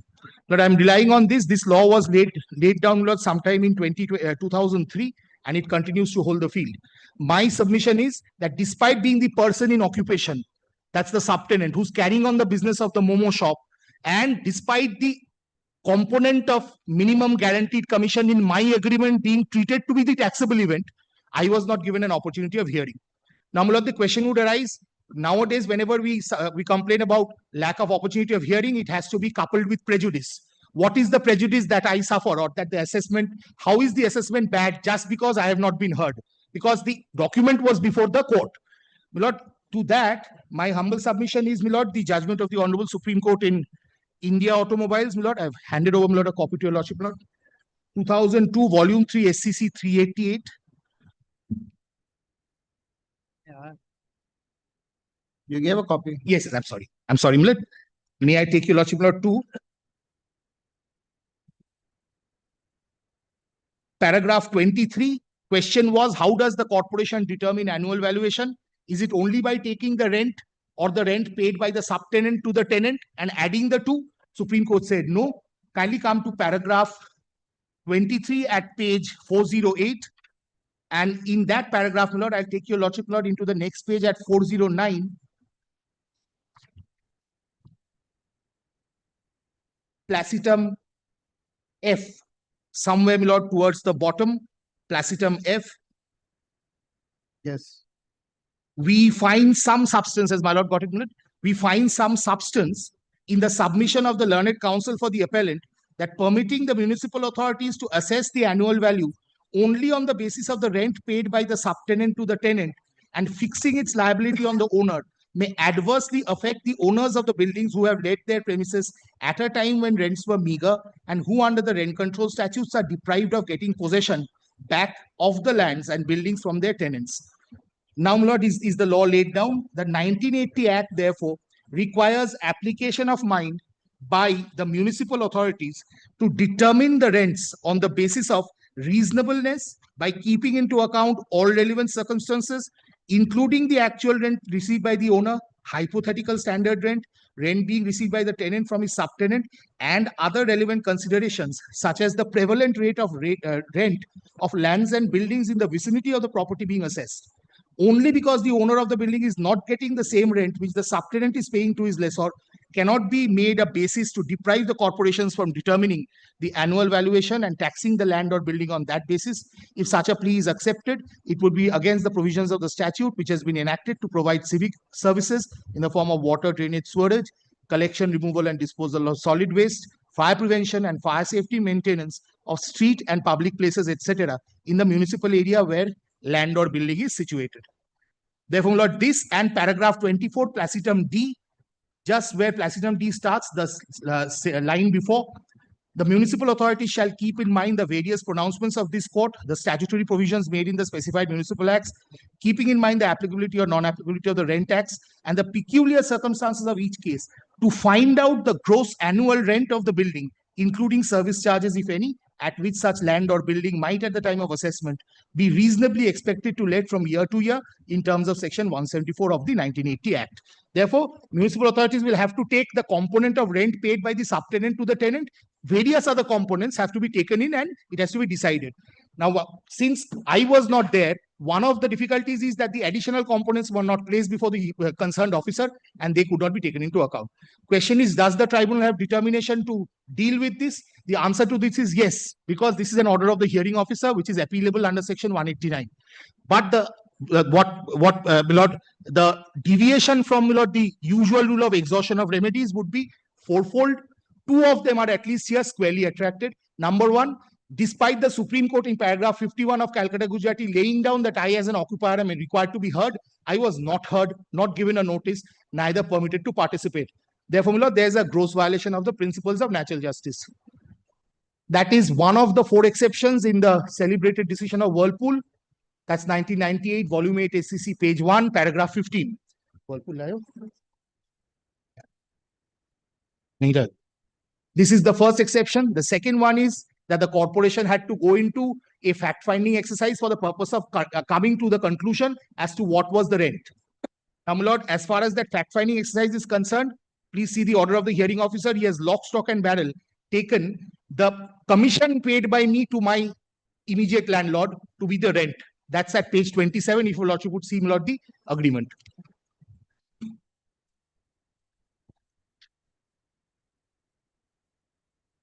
Please come to, my lord, page 27, the agreement, 7th of September 2015. Shubhajit Ghosh, who's the respondent number 6, and my tenant, my landlord and the tenant of the building, under Sikha Datta, who's the respondent number 5. Shubhajit has let it out to me. And there's agreement for payment of a monthly commission. That's E. E at page 28. Wow Momo has further agreed to give a monthly fixed remuneration hereinafter referred to as commission to Shubhajit Ghosh in lieu of the said business to be carried on from the said retail outlet. And my lord, thereafter, my lord, the testatum part, now this agreement witness it. Paragraph 1, Wow Momo shall pay a fixed sum of rupees 55,000 only per month to Shubhajit Ghosh as commission. The said commission is payable by Wow Momo to Shubhajit, payable according to English calendar within 12. Now, my lord, this has been taken to be the rent. According to me, this could not have been done. Number 2, assuming though not admitting that this could be taken as rent, rent alone cannot form the basis of adjudication of annual valuation. It is a fictional figure, as I have showed you, Lordship, Lord, the India Automobiles judgment. It has to be arrived at after consideration of a number of factors, which have to be taken into consideration, including prevalent rental limits of adjoining buildings and adjoining premises in the ward and area. That has not been done. This, my lord, I have had no knowledge of. This I came to know when I received a copy of a writ petition in which, my lord, the landlord had challenged the valuation. As soon as I got the copy of the writ petition, from there I knew that such a valuation had taken place. Inasmuch as I was affected also, I have filed my independent writ also challenging it. This is that writ. Now, my lord, a corporation had filed, my lord, an exception, or rather a report, I'm sorry, a report.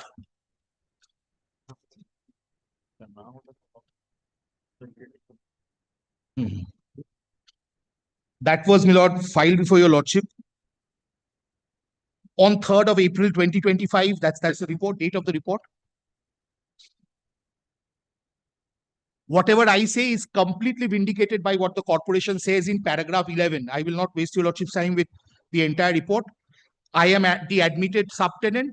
My landlord is the admitted tenant, that is R6, and the owner is the admitted owner, R5. Now, my lord, kindly see paragraph 11.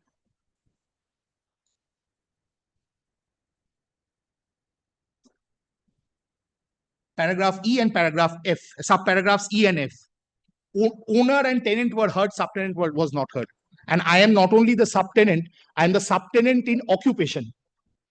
And it's my business qua which a taxable event has been identified. E and F clearly show that it's only the owner and the tenant who were heard. Nikalo, इसे निकालो.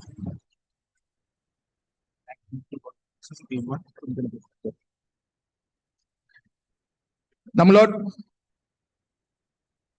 kindly see, my lord, they've provided a chronological chart, 11A to 11G. This in itself clearly shows, my lord, that I was not made to participate. And my right emanates from paragraph 51A of Calcutta, Gujarati. That's 2003, 10 SCC, page 533. Corporation, my lord, has responded to this in two manners. They are saying that your agreement was really a camouflage. In the guise of making payment of commission, you are actually making payment of rent. Now, this interpretation that they have made, assuming is available for them to make, the person affected by the interpretation is the person, that's me.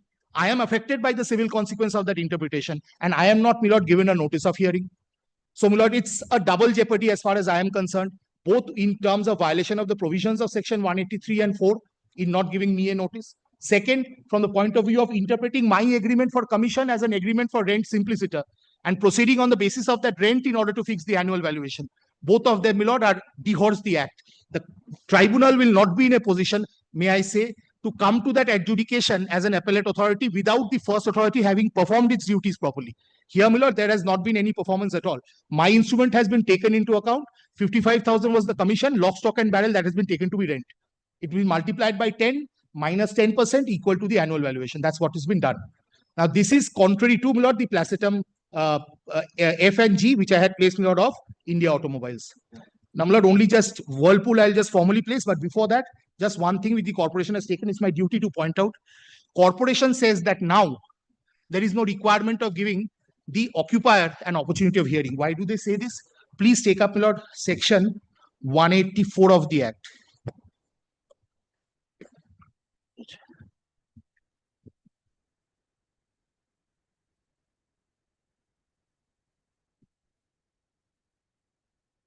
According to the corporation, there has been an amendment, and as a result of which I am no longer required to be heard. Please come, my lord, to that report of the corporation and take up 184 as I take your lordship through it. Paragraph 9 of the report, it says, it is also pertinent to mention that the petitioner herein states that he should have been called in the hearing procedure for fixation of the annual value for fourth quarter 2015-16 and therefore is referring to the unamended section 184 of KMC Act 1980, whereas in 2019, the section 184 has been amended and provision has been made to invite or hear objections of either the recorded owner or the recorded person liable to pay tax and not any occupier of the premises. Therefore, the petitioner herein has no locus standi to either file any objection against the proposed annual valuation or to appear in the hearing procedure.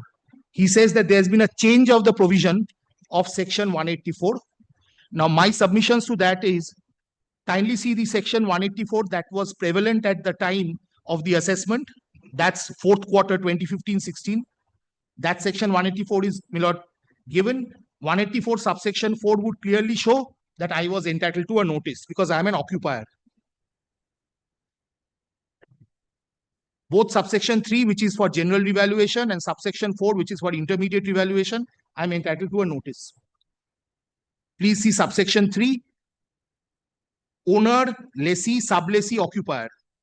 Subsection 4, owner, lessee, sublessee, occupier. Now, if that has been amended, the amendment has been carried out with effect from 7th of August 2019. A new 184 comes in, and that says, notice for consideration of annual value. The municipal commissioner, in all cases in which land or building is for the first time assessed or the annual value of any land or building is revised or determined under this chapter, shall give written notice thereof to the recorded owner or recorded person liable to pay property tax of such land or building as the case may be, and shall also specify in the notice the place, time and date not less than 1 month thereafter when he will proceed to consider such valuation. Now, my lord, who is the person liable to pay? Calcutta Gujarati answers, every occupier is a person liable to pay tax. That has been decided, my lord, in the judgment of Calcutta Gujarati. That's 2003-10 SCC page 533.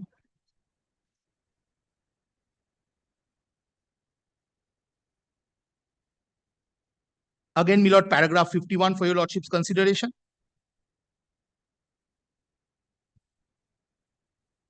In view of specific provisions of the Act, and as per the provisions of the Act, and as the provisions of the Act impose burden of tax to an appreciable extent on the tenants, subtenants, and occupiers, and the tax is liable to be recovered from them through the landlord or directly by attachment, they are entitled to participate.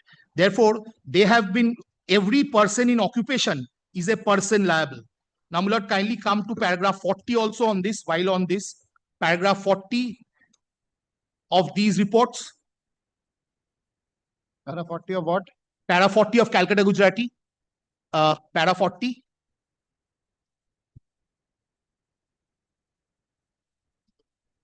Yes. Clause placitum E somewhere down the two lines after one line, or my lord, kindly see the line of placitum E. The decision of this court in the case of Central Bank of India on the provisions of the Bombay Act, therefore, in our opinion, is distinguishable. And this is where the Supreme Court says, in the case before us, that's in the KMC Act, the tenants, subtenants, and occupiers as persons liable have to be recognized as aggrieved parties with independent right of appeal to them on pre-deposit of a portion of the consolidated rate of surcharge found leviable and recoverable for each of them. This, read with paragraph 41 and paragraph 51, shows that, Lord, I am a person liable. So even if the provision has changed, section 184, and the owner and the recorded person liable are required to be given notice, I still become a person liable within the meaning of even the amended definition. And it's my agreement which was taken into consideration. So my existence in the premises as an occupier was known to the corporation. Despite that, Lord, no notices were given. Whirlpool, 1998-8. Lord, may I formally cite 1998-8 SCC page 1?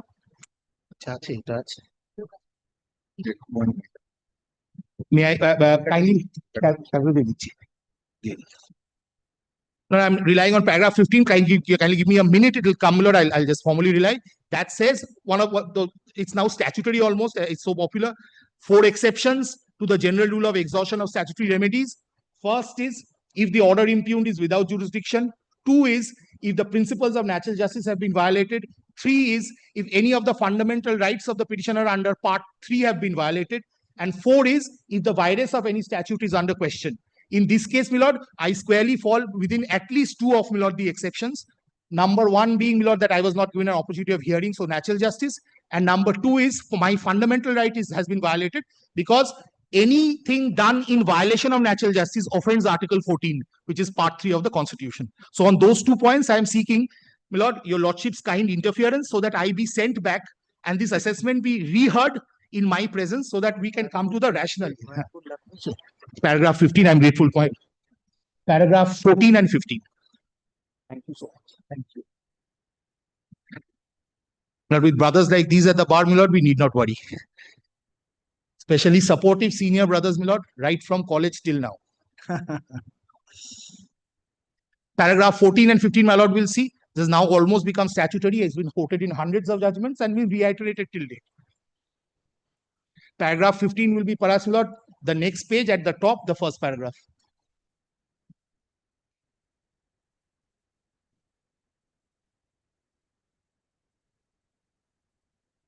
Yes. Rule of exhaustion of alternative remedy. So I'm stressing on paragraph 15, and no tribunal can undo this simply because when the first forum has not performed properly, then, my lord, the factual examination by the tribunal would deprive me of a forum. Here, paragraph 51 of Calcutta Gujarati gives me a forum. Lord, these are my submissions.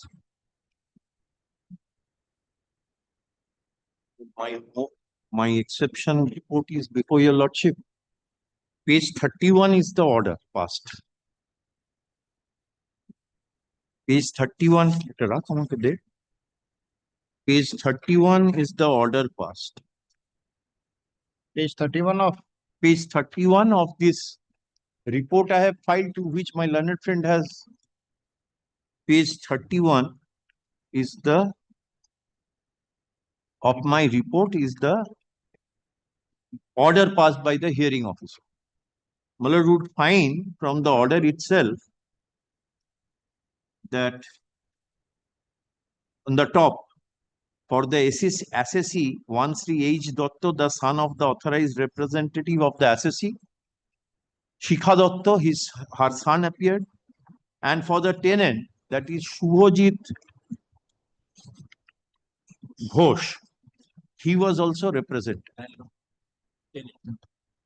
My lord, Shikha Dotto happens to be the owner of the property.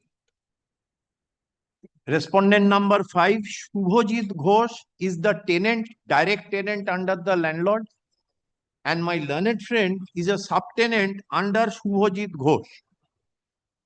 This is how it goes.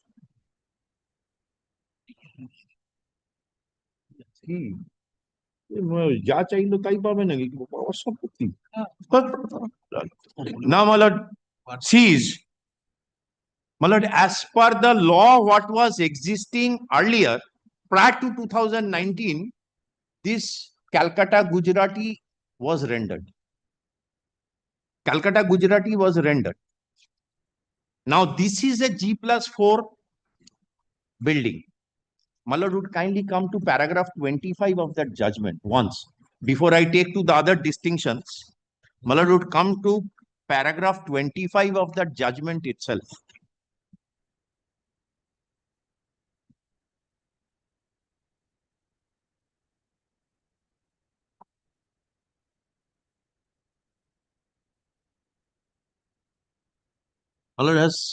It would be at page, to page 549. Yes. I'm placing it. Taking into consideration, however, the practical difficulties, particularly concerning multi-storied building occupied by several tenants, Mallard would kindly underline the word multi-storied building. This is a G+4, 5-storied building. It's on the face of it, it is a multi-storied building. Subtenants and occupants, a mere non-issuance and or service of public and written notice to all individuals concerned who are persons primarily liable or liable. My learned friend says in the extended meaning, he becomes a person liable because he is paying tax to the his immediate landlord, that is Shubhajit Ghosh, would not be treated as by the authorities concerned and the courts as invalidating the consolidated rate determined and apportioned on the various persons regarding such buildings unless a serious prejudice is found to have been caused to the persons aggrieved. So firstly, this building where he is housed, anyone over there is not supposed to have a hearing in terms of the Supreme Court in Calcutta, Gujarati, on which my learned friend is relying. Now, Calcutta, Gujarati was delivered in terms of a law which was existing. Your Lordship kindly takes. Your Lordship has seen the earlier act. That is prior to 2019. Prior to 2019. Before the Unitarian method. Before the one that got amended. In terms of that unamended act, it said that, my lord, I'll just read it. I have not seen that, Mr. That the earlier act, the unamended. The amended part, my lord, the unamended is just beside. I'll tell you, Lordship. Or the below that, my lord, would get the unamended part below that. Barco.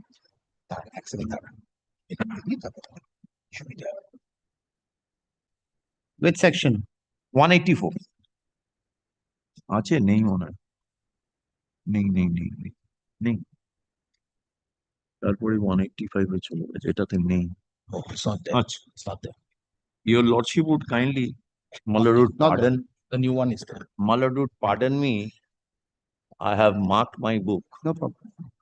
184 your lordship gets at the bottom. Yes.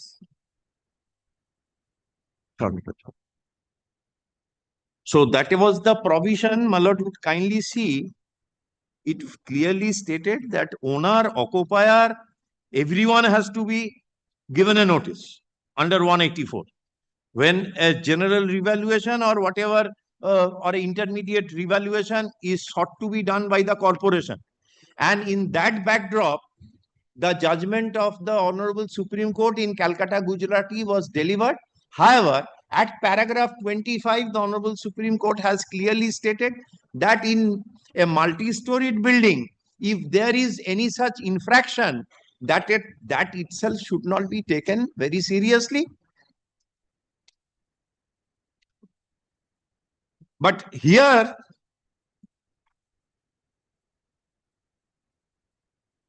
now your lordship would keeping that 184. Now your lordship would see the present 184, the book your lordship is having.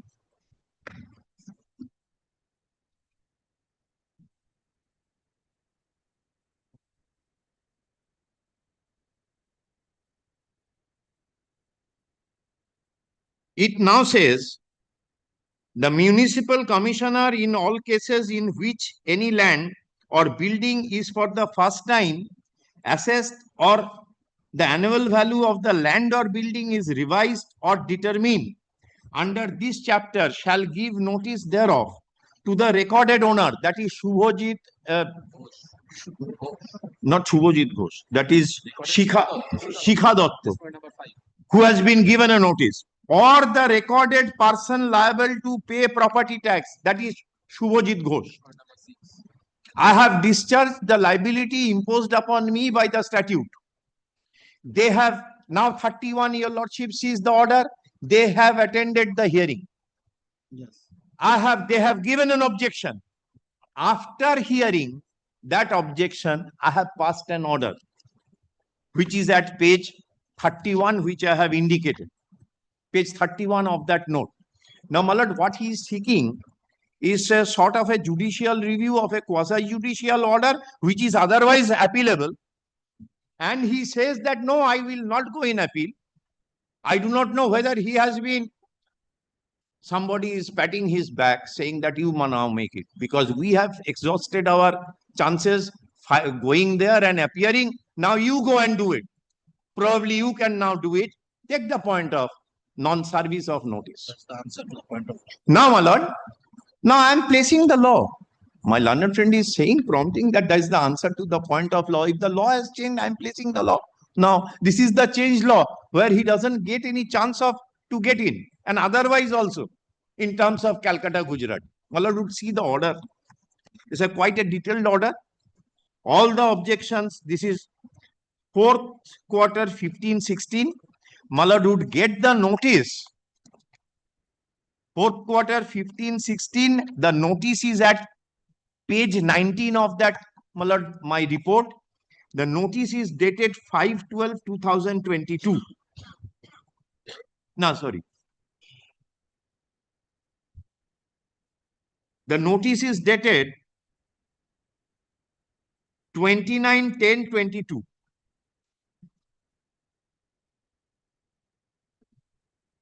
On the left hand side bottom, your lordship would get the date.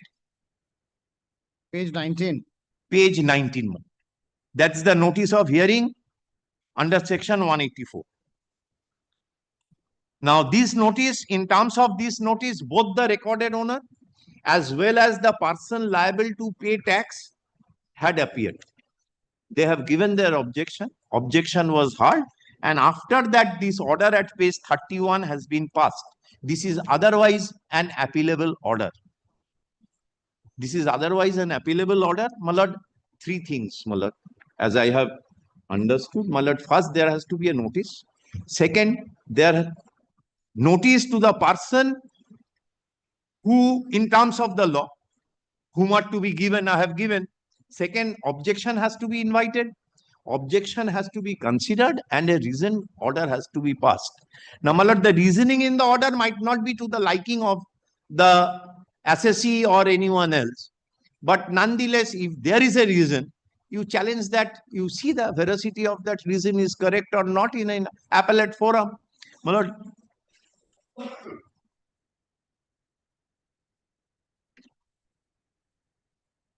He's contending that he was never given the notice. to whom?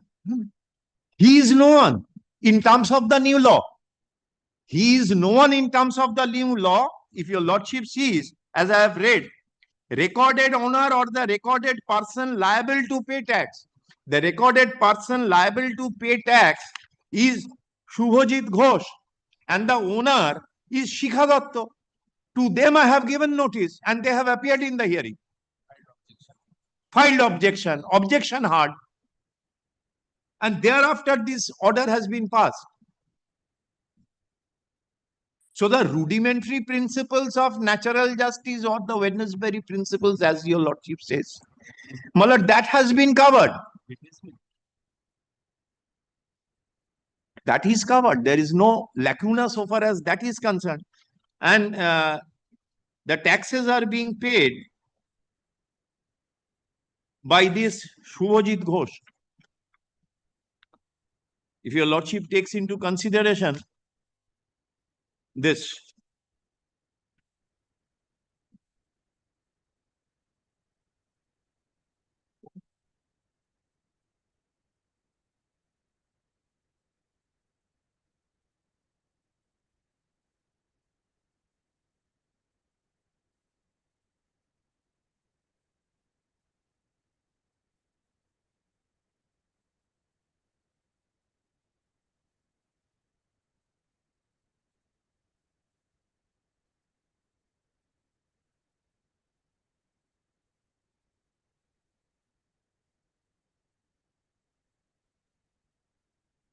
Yes.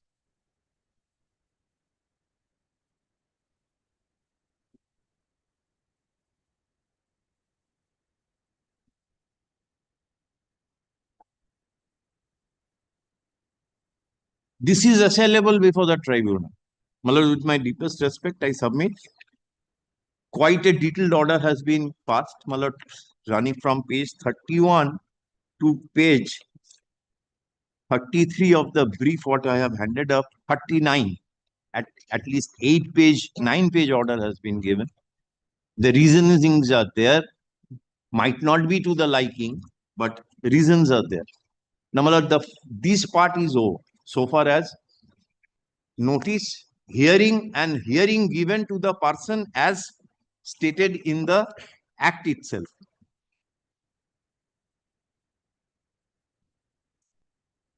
So this portion of 184 has been complied with.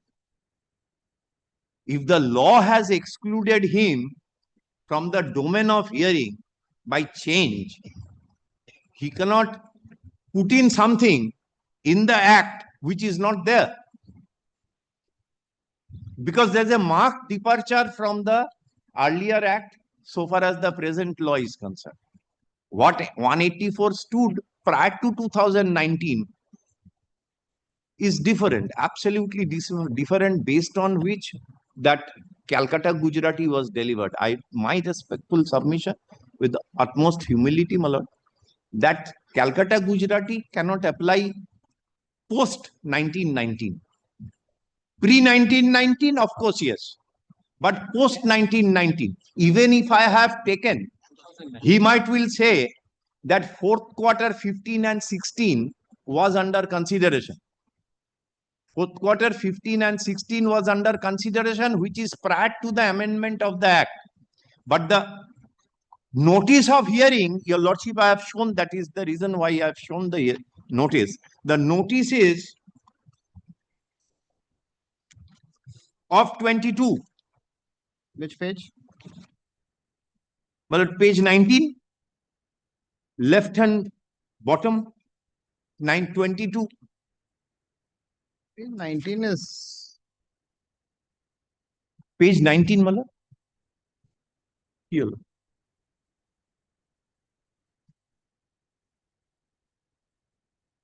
Oh, Hori. I'm so very sorry, my lord. The pagination has been, yes, there's a mess of pagination. My lord, this is Annexure E, which in my thing is page 31, and it has gone in as page 19 in your lordship's brief. Now, my lord, I'll just bring out the notice. The notice has to be here. My lord, I'm so very sorry. There.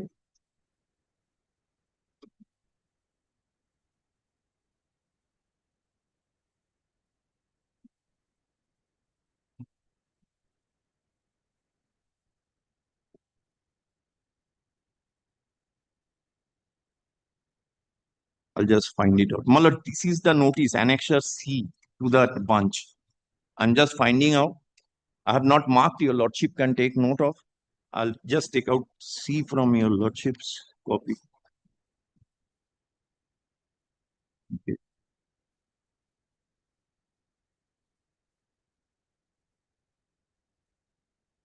What is this?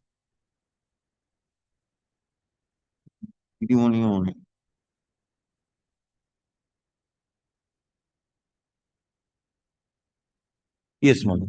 This is your lordship's brief. The other check. That is the notice. Probably pagination is. Pagination is there. Yes. Now, my lord, this is given on 22. Yes. Now, when I give it in 22, naturally, my lord, I have to follow the already amendment has come in 2019. So I have to follow the amended act, not an act or a section which is non-existent. My learned friend's argument, if it's taken on its face value, he wants a notice in terms of a non-existent act, which is not there anymore. So, my lord, my submission is he doesn't have a right of hearing. The person who, in terms of the law act and the law prevailing act, has a right, they have been given a hearing. And after hearing their objection, I have passed my order. And the order is otherwise appealable.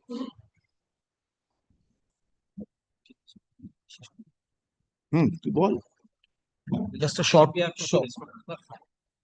submission. Can you see that two-page document which my learned senior friend had handed to us? That, yes. Can you see the I am the landlord, owner of the building. Can you see, Milord, the name Shikha Dotto is given. She's the respondent number 5. And respondent number 6, Shubhajit Ghosh. Kindly see, Milord, the primary liability to pay tax has been fixed upon the tenant and not upon the subtenant. Therefore, my learned senior friend was relying upon Whirlpool, Milord, the question of prejudice. Therefore, she is not otherwise not suffering any prejudice.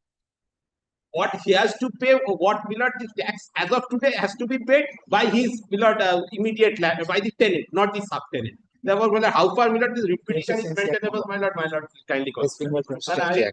For respondent number 5, Milord, this is my submission. Otherwise, Milord, my objections were hard, Milord, before the corporation. I can understand the owner being being slightly here because the tenant gives to the owner X and I give to the tenant commission of 55,000. So naturally he wants everything to be closed and shut so that the tenant can be put in problem. But then that's neither here nor there. Mr. Bishwajit Mukherjee, Milord, has taken Milord 3 basic points. Number 1, this is a multi-storied building.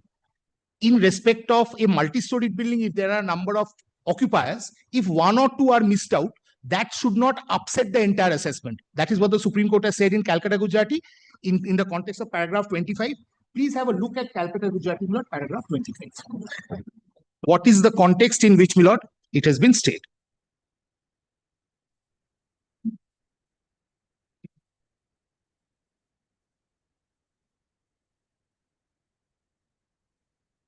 Kindly see paragraph 23 onwards. I'll just trouble you lot with 3 paragraphs. The context will emerge.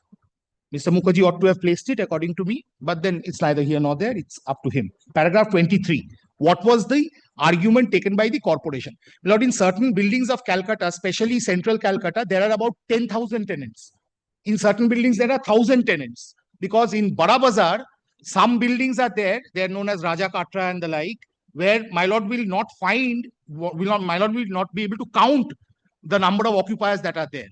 In such a case, the corporation took this point that the statute directs me to serve a notice on each occupier. Now, if I go and chase each occupier, and let us say there are 900 occupiers in a particular building, it's a huge building. The old Central Calcutta buildings are British type buildings, all one and the other together. Let us say there are 100 occupiers. 99 I can find. 1 I have forgotten. There will the entire thing be upset. This the Supreme Court answers. Please see, my lord, paragraph 23. What was the submission and what is the context in which 25 was given?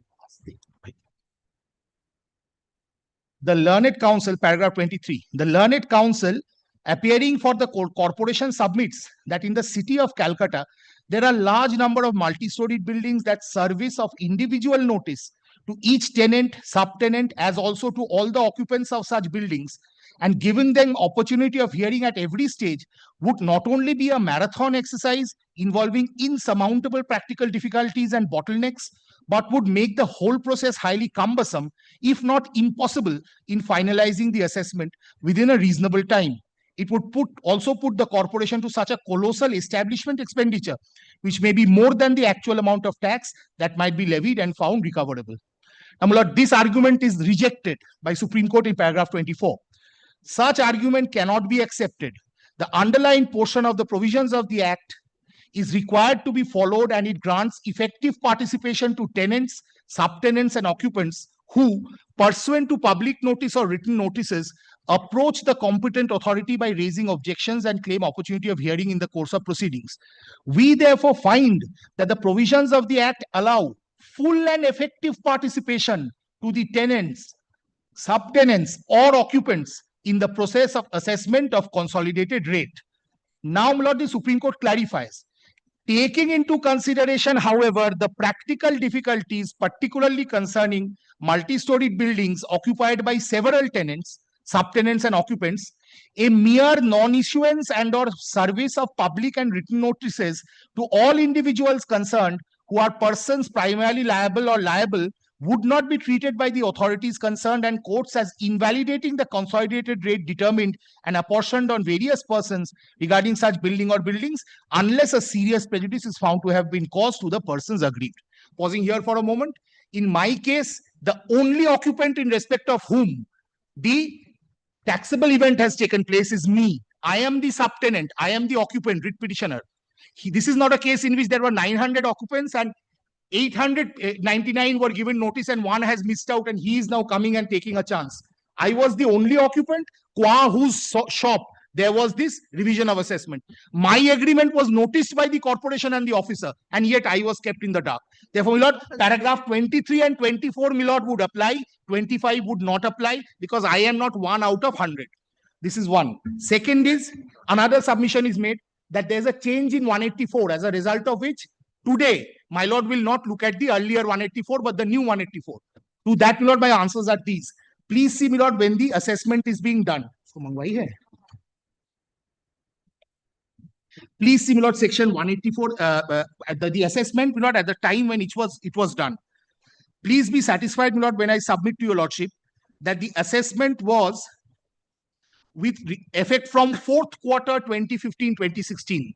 4th quarter 2015-2016 means it was from January, 1st January 2016. That is the date on which the assessment has taken effect. As on 1st January 2016, the law had not been amended. Now, my lord, kindly see section 184, the old one which Mr. I have given already handed. Please see the section 184, old one. This is the one that is in vogue at the date of assessment. Print out can go to the bar and bring a book. Lord, section 184, subsection 4 and 3. Please see, my lord, this is the provision that is in vogue until it was changed in 2019. Kindly see when the change has come in. And here the name of occupier is specifically there. So when you are making an assessment retrospectively from 4th quarter 2015-2016, is the law prevailing on that date that has to be applied. There are a number of Supreme Court decisions on that, one of which, my lord, I'll be citing to your lordship shortly, my lord. Lordship kindly bears with me. Therefore, that's the law. Secondly, even assuming, though not admitting, that the subsequent provision would apply, please see the subsequent provision of section 184. Subsequent provision says, notice has to be given to the owner or person liable to pay property tax. Supreme Court has held time without number that every person who's an occupier is a person liable to pay property tax. That situation does not change under the Act. Qua my learned friends' opposition of the owner that the subtenant is really not affected because the tenant would have to make payment of the rent. But between the tenant and the subtenant, there exists a landlord-tenant relationship. Section, just 1 second, brother. Brother, just second. Just 1 second, brother. Just 1 second, brother. Yes. Just 1 second. The relationship between the tenant and the subtenant is a landlord-tenant relationship under which the subtenant has to pay to the tenant the municipal tax as well. That's a part of section 5, subsection 8 of the West Bengal Premises Tenancy Act. Therefore, you can't say that if a huge amount of assessment has been made, the subtenant is unaffected because the tenant will make payment. Because under the state law, that's the State Premises Tenancy Act, West Bengal Premises Tenancy Act 1997, is the subtenant who also has a liability to pay municipal taxes to the immediate tenant who is his landlord. So if instead of 10,000, the annual valuation has been fixed at 10 lakhs, I would definitely suffer because then my immediate landlord will want to recover that tax from me, qua which, my lord, I will be affected. Now, my lord, these are my submissions. Only one judgment. May I just show, my lord, the law at the time of assessment should prevail. If the authorities don't make an assessment today, but they make it retrospectively, then the law prevailing as on that date would prevail. That, my lord, is AIR 2001. May I just, but unfortunately, my lord, the book has not come. May I just formally cite? Orindam দাঁড়াচ্ছে না, he can do that in a reply. এই যে personal attack গুলো করেন না, এটা আপনি অলোকদার থেকে শিখেছেন। আমি নাকি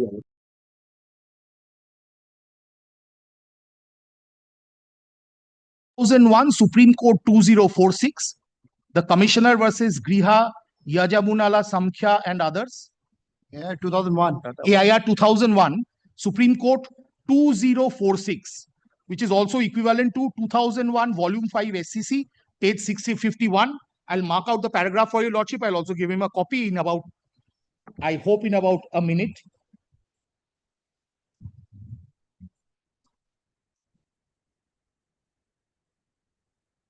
My lord, kindly bears with me, my lord, for a second. Open to page 651, na?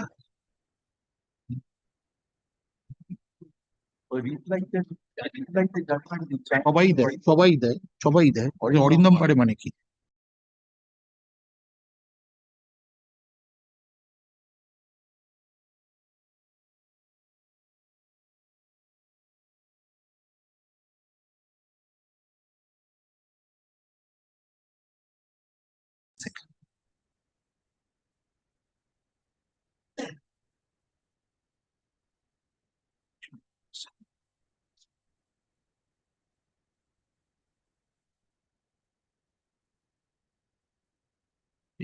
General.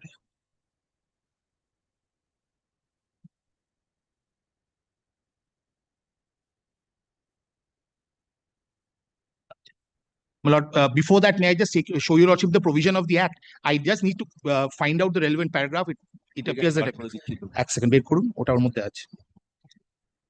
My lord, I was showing your lordship the provision of the West Bengal Premises Tenancy Act. Obligation of tenant.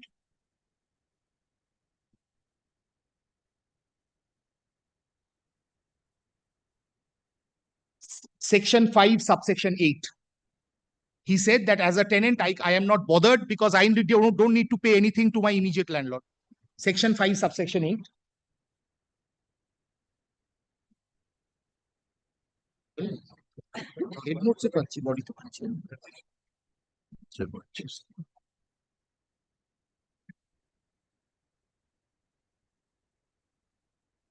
So I am the subtenant. I have to pay the municipal tax as part of the rent to the tenant. So if there's an escalation in the annual value, it's a corresponding escalation of my payable quantum of municipal tax, which is a civil consequence. And I'm adversely affected. That's my prejudice. He can't say that because tenant pays, subtenant is immune from prejudice. Lord, these are my submissions. On this note, I'll keep my submission oral.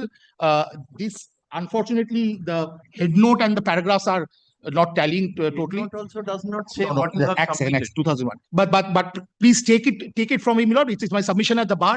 I can give in a judgment in course of the day if your lordship wants, my lord, or whatever it is remaining of the day. Sharing copies with them.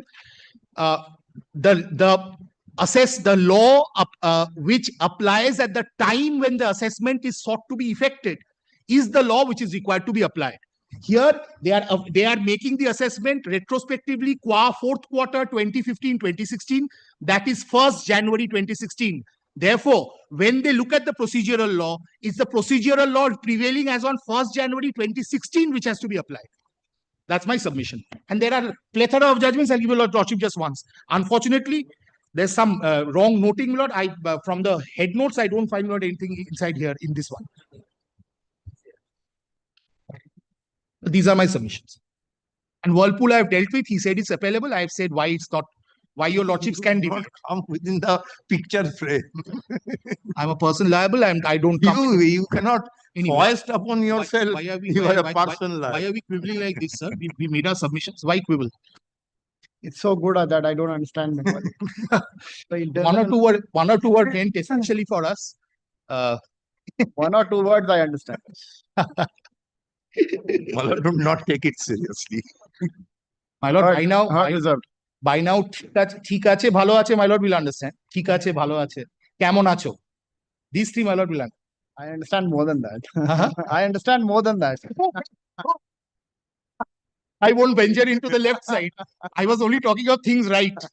There are a lot of things on the left also. Oh, bless you, Lord. Grateful. Reserved. This judgment, may I cite, Lord? May I formally cite? I'll give you a copy, one paragraph. I know, but it's just one. Or would your lordship take it as a proposition? Kindly take it as a proposition. Give me the judgment. I'll give you a judgment, your lordship judgment in course of the day. On.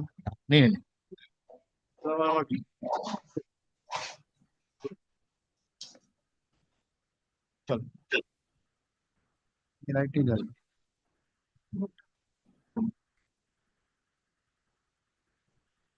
Heard, reserved. CAV.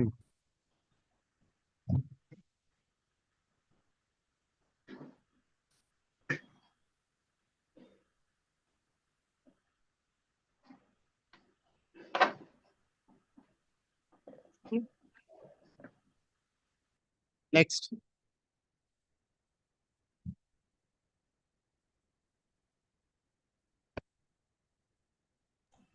Right, item number 9. Right, I beg to appear for the petitioner in this matter. Yes. So Mr. Indrajit Bhattaji is appearing in this matter. He is But unwell. I am a bit unwell, my lord. Your lordship will kindly today. excuse me. But I am not feeling well, my lord. I have come back to the chamber. Lordship will kindly excuse me for the day, my lord. All right, not today. But the against the dead person proceeding has been initiated. I respond number 5. Lord, without Lord, there was direction that his heirs should be added as a party. Instead of Lord, that he has made an application for substitution. Though long before in 2005 the person died, it was pointed out. And that apart from Lord, other preliminary objection is that the matter has been challenged long before in 2000. The contempt proceeding, they also challenged before the division bench recently by Justice Bagchi on Jaimalla Bagchi, and division bench has dismissed their appeal. Now this has been done. This is the assessment order which they are challenging. Hello? Assessment order, right? No. Demolition order. We'll see that. He's not well today. I'm grateful.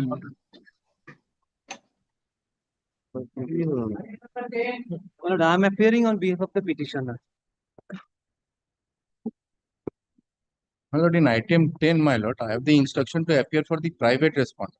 But I have missed the brief today, and my lord, there is one more thing, my lord. We have also filed a writ petition which is appearing in the monthly list in the appellate side as item number 2523. My lord, we have also challenged, my lord, the penalty which has been given to us without granting any opportunity of hearing to me. So, my lord, let both the writ be tagged together, my lord, be heard together, my lord. So far as my instruction is that I have, it's a relating to again, my lord, assessment. Now, my lord, a determination of annual valuation was done. Now shall I that, state the that taxes brief were facts, not paid. Yes. My lord, His rent this petitioner, my lord, is a restaurant, a authentic Bengali cuisine, and petitioner number 2 and 3. Sorry, petitioner number 2 and 3, they are the partners of petitioner number 1. Petitioner respondent number 7 is the company, a lessor, with whom this petitioner he has entered into a lease agreement on 1st December of 2021 for 60 months. That means up to 2000. So you are running the business. My lord, I am under the business. And my lord, respondent number 7, he is the company, a lessor, with whom I have entered into an agreement that I shall use his premises for 60 months from 1st December 2021 to 2026, November 2026. They have entered into a lease agreement with a condition that I shall pay rupees 1,25,000 plus GST per month, along with a refundable security deposit to the tune of rupees 7,50,000, which was paid in advance at the time of execution of this lease agreement. Suddenly, my lord, kindly comes to page 88 first. Suddenly, I did not know anything. Suddenly, corporation sent me a notice of attachment of rent saying that one assessment was done, though I did not know anything. One assessment was done. They are not paying anything. You have to pay the rent to us. Kindly comes to page 88.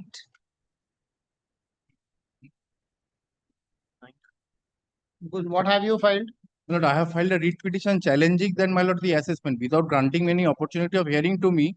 This assessment has been made. My lord, I am the occupier. I also have the right. I did not know anything. Kindly comes to page 89. Next page. They have pasted a notice in my shop that it is written in Bengali. Bokeya Sampotti. Oh, English is next. Oh, sorry. Right hand side is in English. 27,37,000 is due. I have to pay that. They have pasted this notice on the wall of my shop. Now, my lord, there was no duration given for which period I have to pay, or they have assessed this amount. I am there, my lord, kindly appreciate, from 1st December 2021 to, my lord, November 2026. I was not before there. I was not there before 1st December 2021. Question arises when this assessment was done and on which basis. My lord, kindly appreciates I shall not take the responsibility of the period which was before 1st December 2021. I was there for 1st December 2021 only. I have received this in the month of August 2024. So, my lord, question arises for how many, for which period I have to pay this.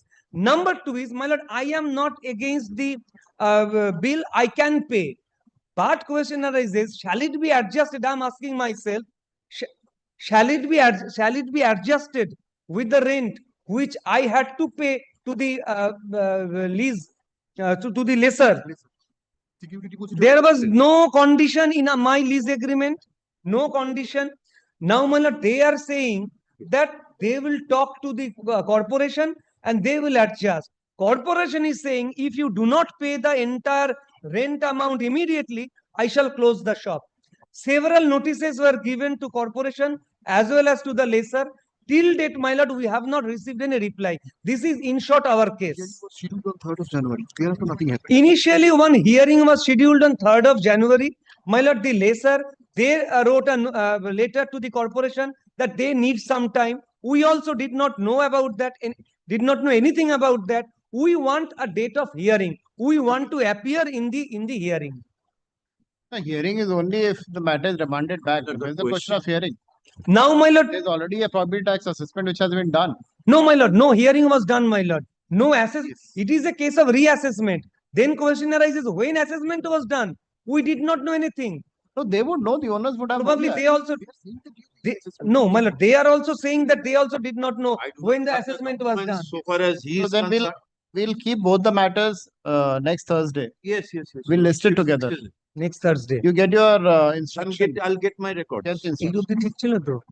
Or read petitioner number. What is the red petition number? Well, WPS 7965 of 2025. It is You have appearing a- as item number a copy? 2523. Manoj, both the matters, get this listed on Thursday, next Thursday. My lord, affidavit of service may be kept in the record. Not today, we'll have it. Not today. All right. Time pass my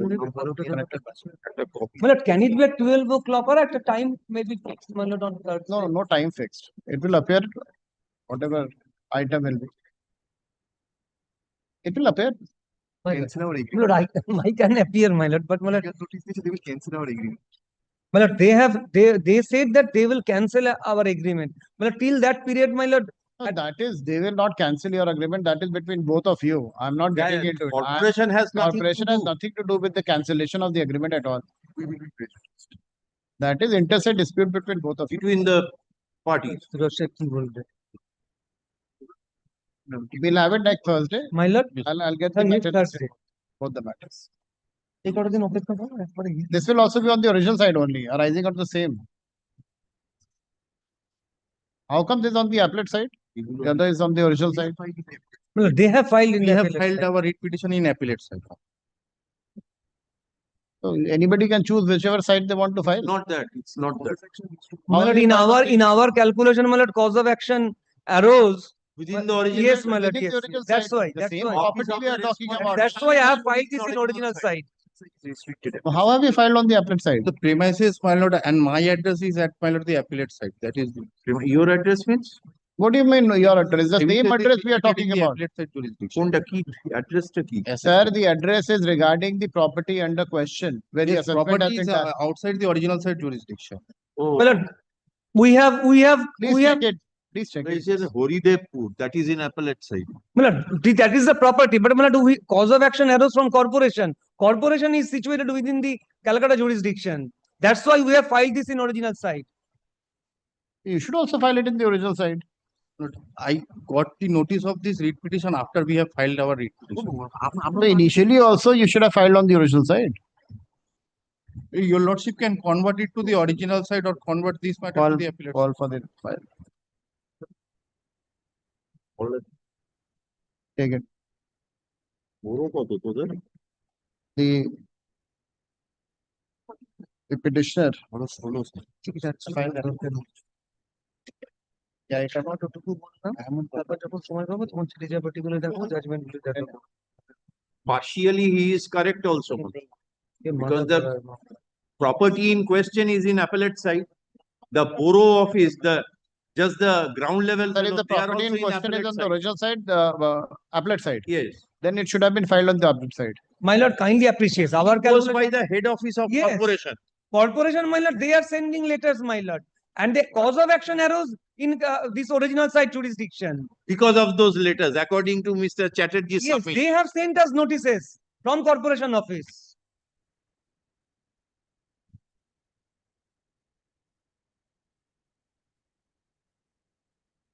Petitioner has preferred the present writ petition, seeking setting aside of the impugned.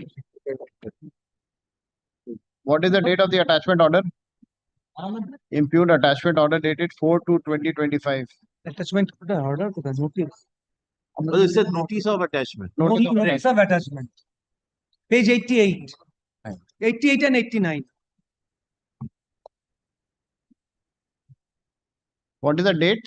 Page? Well, 24th of second notice is sorry, 24th of August 2024. First August. Oh, sorry, 1st August 2024. Attachment order dated 4th February 2025.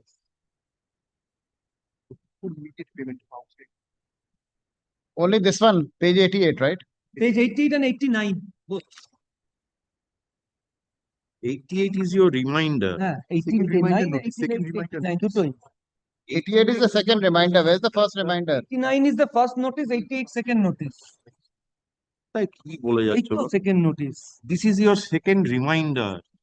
আমাদের কাছে যা এসছে ওটাই second reminder হিসেবে।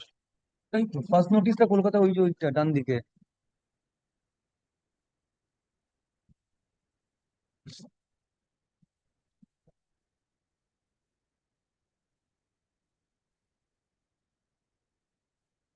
তাই তো 88 89 তো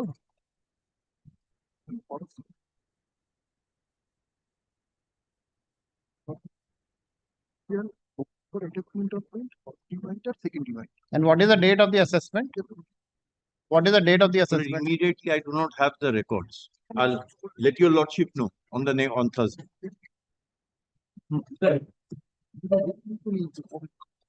না না এইটা কি এইটা হচ্ছে ফার্স্ট রিমাইন্ডারটা কোথায় Next finding of the you appear for you're appearing, you're a party here. I am for the private respondent number 7 in this writ petition. Learned counsel for the respondent number 7 states that he has also preferred a writ petition challenging the assessment order passed by the corporation. Full stop. ঠিক আছে ছেড়ে দেন Preferred a writ petition number WPA 7965 of 2025. number likh lo. Let both the writ petitions be listed together on next Thursday, next Thursday. grateful by that.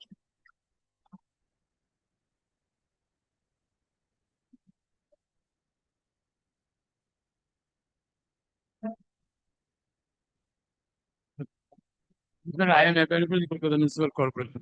But I am for the petitioner. I am for the respondent number 8, my lord. My lord, on instruction, my lord, I am appearing in this matter, my lord. Wakalatnama, my lord, has not yet been filed by my client. But, The instruction to appear in this matter. Yes. The petition is about a complaint for demolition of illegal construction.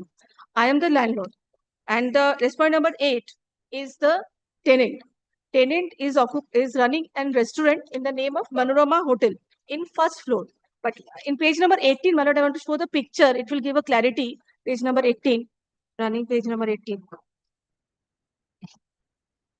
My lord, this building was primarily a G+1 building. The tenant, the respondent number 8, has now constructed 2 illegal construction, that is 3rd and 4th, and he's running a restaurant, which is highly dangerous, and it can cause damage at any point of time. In this meanwhile, because of the illegal construction, the ground floor has collapsed.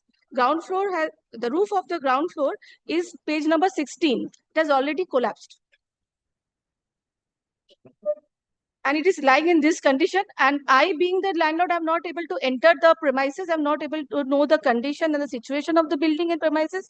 And since the building is collapsing, this high danger that the entire life and property around can be damaged any point of These time. are not buildings which have come up overnight. These construction are This construction is around like 5-7 years. I have made many complaints to KMC. Where's All the those complaints are there in the annexure. Show me the first complaint you have made. But I have made the first complaint here. First complaint I have annexed on 9th September 2024. Page Madam, I'm Page asking, 22. And earlier complaint I have not annexed because those are very old. I can annex by supplementary petition. But now the building is collapsing in September 2024. Consider her representation. My lord, may I just submit, my lord? Yes. My lord, my learned friend's client, my lord, is not the sole landlord or owner of the property, my lord. It doesn't There matter. are two. We are not here. There are two. And my lord, the construction, my learned friend, my lord, is talking about, my lord, is a 20-year-old structure. 20-year-old Go structure. before the corporate. And now it is collapsing. It can cause accident, severe accident any point of time. We do not know how My many lord, people are there. let the KMC. Let the representation be considered. I'm not standing in the. You are I'm not appearing for standing KMC, in- right? There is no new construction is Yes, there. We I have did some inspected it. That's small not right. repair Even if work. there's any I wish Not have considered repair. it. I wish have considered it. I did some small repair. Small, my lord can see the picture. It is not small. It is G all right, plus. they'll consider your representation. My lord, I'm grateful, my lord, deeply obliged. My Take lord, down. a few corrections are required in my prayer. Respondent number 6 is written by mistake. It should be respondent number 8. The pro forma. In the prayer part, page number 13 and 13 and 14. Instead of respondent number No, 6, the prayer is for demolition, my lord. demolition. It is written respondent number 6. Representation, my lord, should be. Yeah, I'm just highlighting the error. Drawing the kind attention of the court. The petitioner is agreed by the unauthorized construction carried out by the respondent number 8 above the first floor premises of property number 311 Bipin Bihari Ganguly Street, Ward number 44, PS Bobazar, Kolkata. It is the case of the petitioner that he is the co-owner of the first floor of the above mentioned property of the above mentioned premises, full stop. Petitioner states that the respondent number 8 has carried out unauthorized construction above the first floor, due to which the petitioner's property is severely damaged and has become unsafe to live, full stop. Petitioner states that he has made several representations to the Calcutta Municipal Corporation, but the same has not been, but he has not heard anything from the corporation. Full stop. Learned counsel for the respondent corporation submits that they are ready and willing to consider petitioner's representation dated 6 September 9, 2024. No, that has been corrected as a 9-9. No. Petitioner states that he shall be satisfied if the same is decided in a time-bound manner. Full stop. But they can have an inspection also, my lord, in the premises, because I have no. They can have inspection order. And in a time-bound manner. Full stop. A direction for inspection would be. In view of the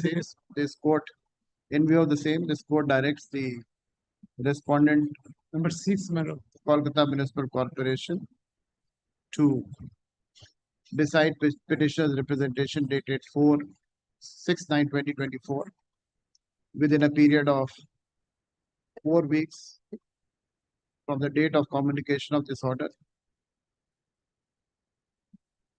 by affording an opportunity of personal hearing to the petitioner as well as the private respondents by way of a speaking order with the above direction, the present reputation. My lord, since affidavits are not extended, my lord, allegations made therein, my lord, Line dal dena. should not be deemed to be accepted, my lord. Affidavits have not been exchanged. Much obliged, my My lord, since Deeply grateful. affidavit has not been, That will come. yes, my lord, allegations should not be accepted. Allegations are not admitted since the affidavits have not been exchanged. Grateful. Grateful, my deeply grateful. Much obliged, my lord.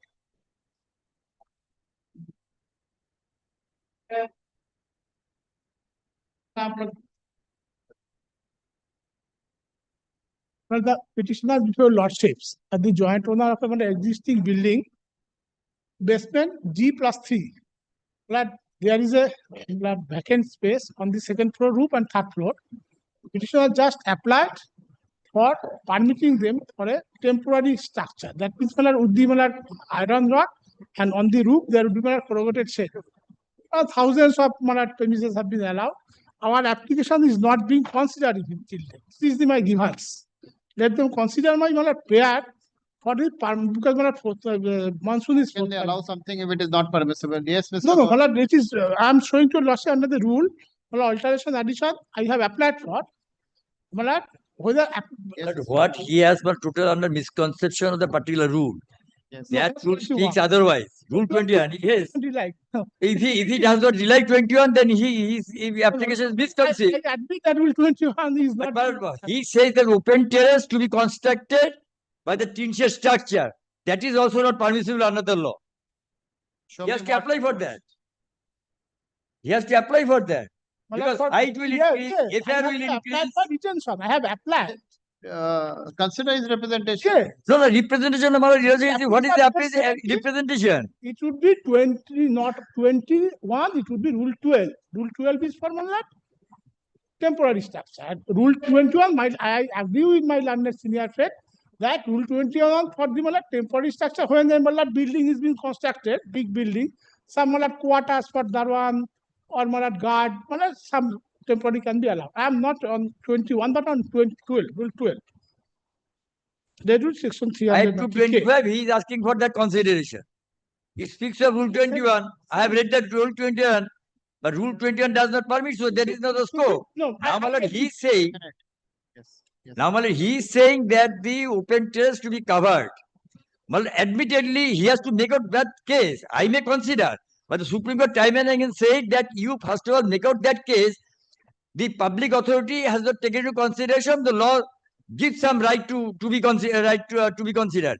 But the things which is asking for, that is not permissible. I can, if he wants to argue my lord on that, my lord, I can assist your lordship, my lord, it is not permissible. Rule does not permit so. If he comes with the nature of the construction area, details of the matter, my lord, before lordship, I will argue it will not be permissible. Because in another case is pending before lordship, my lord, your lordship has adjourned this matter, where I will be arguing before the lordship. Because yes, that is not temporary. How could we say it is temporary? What notice are you? What are you challenging here? Is there any challenge? Challenging non-consideration of my prayer. Where is your prayer? Show me. That's what I'm seeking. Kindly come to paragraph 5. You forget paragraph 5. No, prayer you also can see the prayer. Yes, but it should be rule 12, not 21. It is typographical mistake. Rule 12. I agree that rule 12, 21 is not applicable for mine. How can you have a typographical mistake? This is a typo. I am showing to a lordship rule 12 formula temporary. I have to make application to them. I have applied them. If there is the application, sir. I'm asking you from the next paragraph 17. Page 17. Submit with the plan, my lord. With the plan, I have submitted a proposed plan. I have submitted the structural certificate as page 20. If there is any shortfall, they can ask for that. We can fill up that. Well, what is asking for that abstract section 394? What is asking for that abstract 394? You will see the 394. You consider this reject. Well, I may consider, but there is no difficulty. But the thing is that why can't you reject it? Well, I can, but it is not on the face of it. It is not admissible, my lord. It is not. Show me on the face of it. Well, 30 illogical is saying it is an alteration addition. Illogical is 394. So what is asking for in details?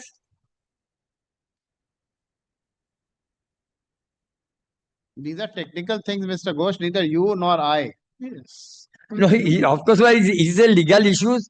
Of course, the direct by my authority consider, then consider. The question is, my lord. It's a legal issue, we can decide it. But it's a technical issue, then we both of us can't decide it. Neither you can decide it nor I can decide it. If it's a legal issue, you show me.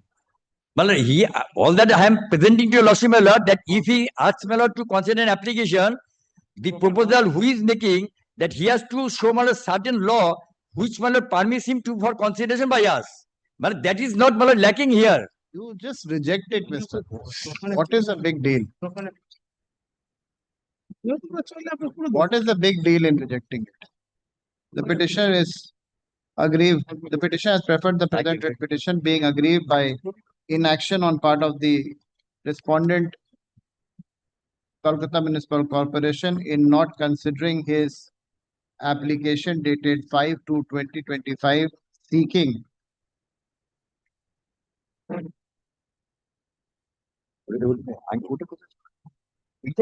considering the application dated 5/2/2025 seeking construction of a temporary shed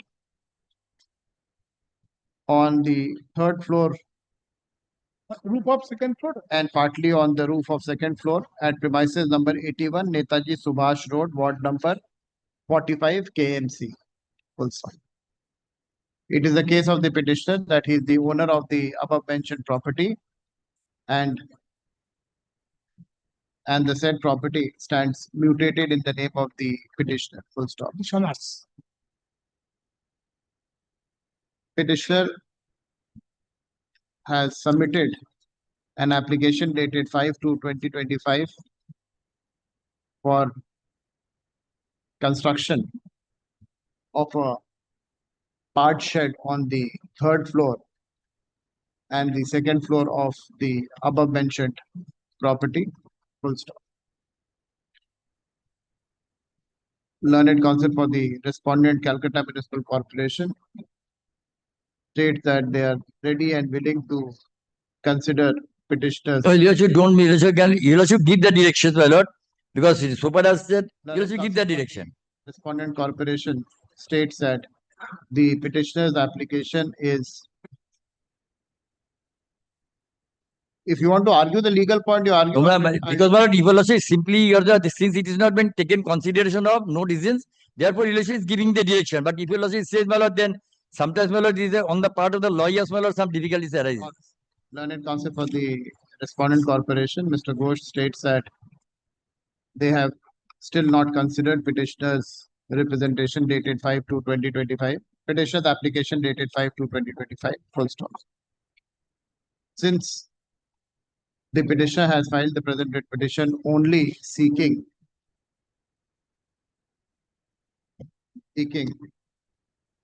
disposal of his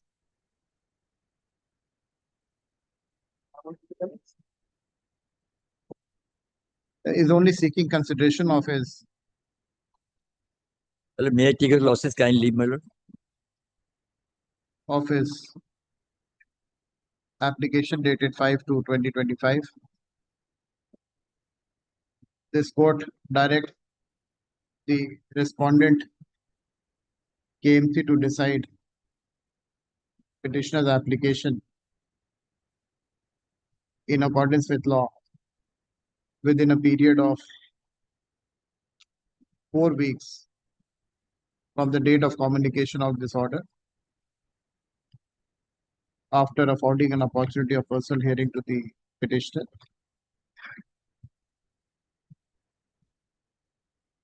Full stop. With the above direction, the present writ petition is disposed of. By way of a speaking order. By way of a speaking. I beg to appear on behalf of the petitioner.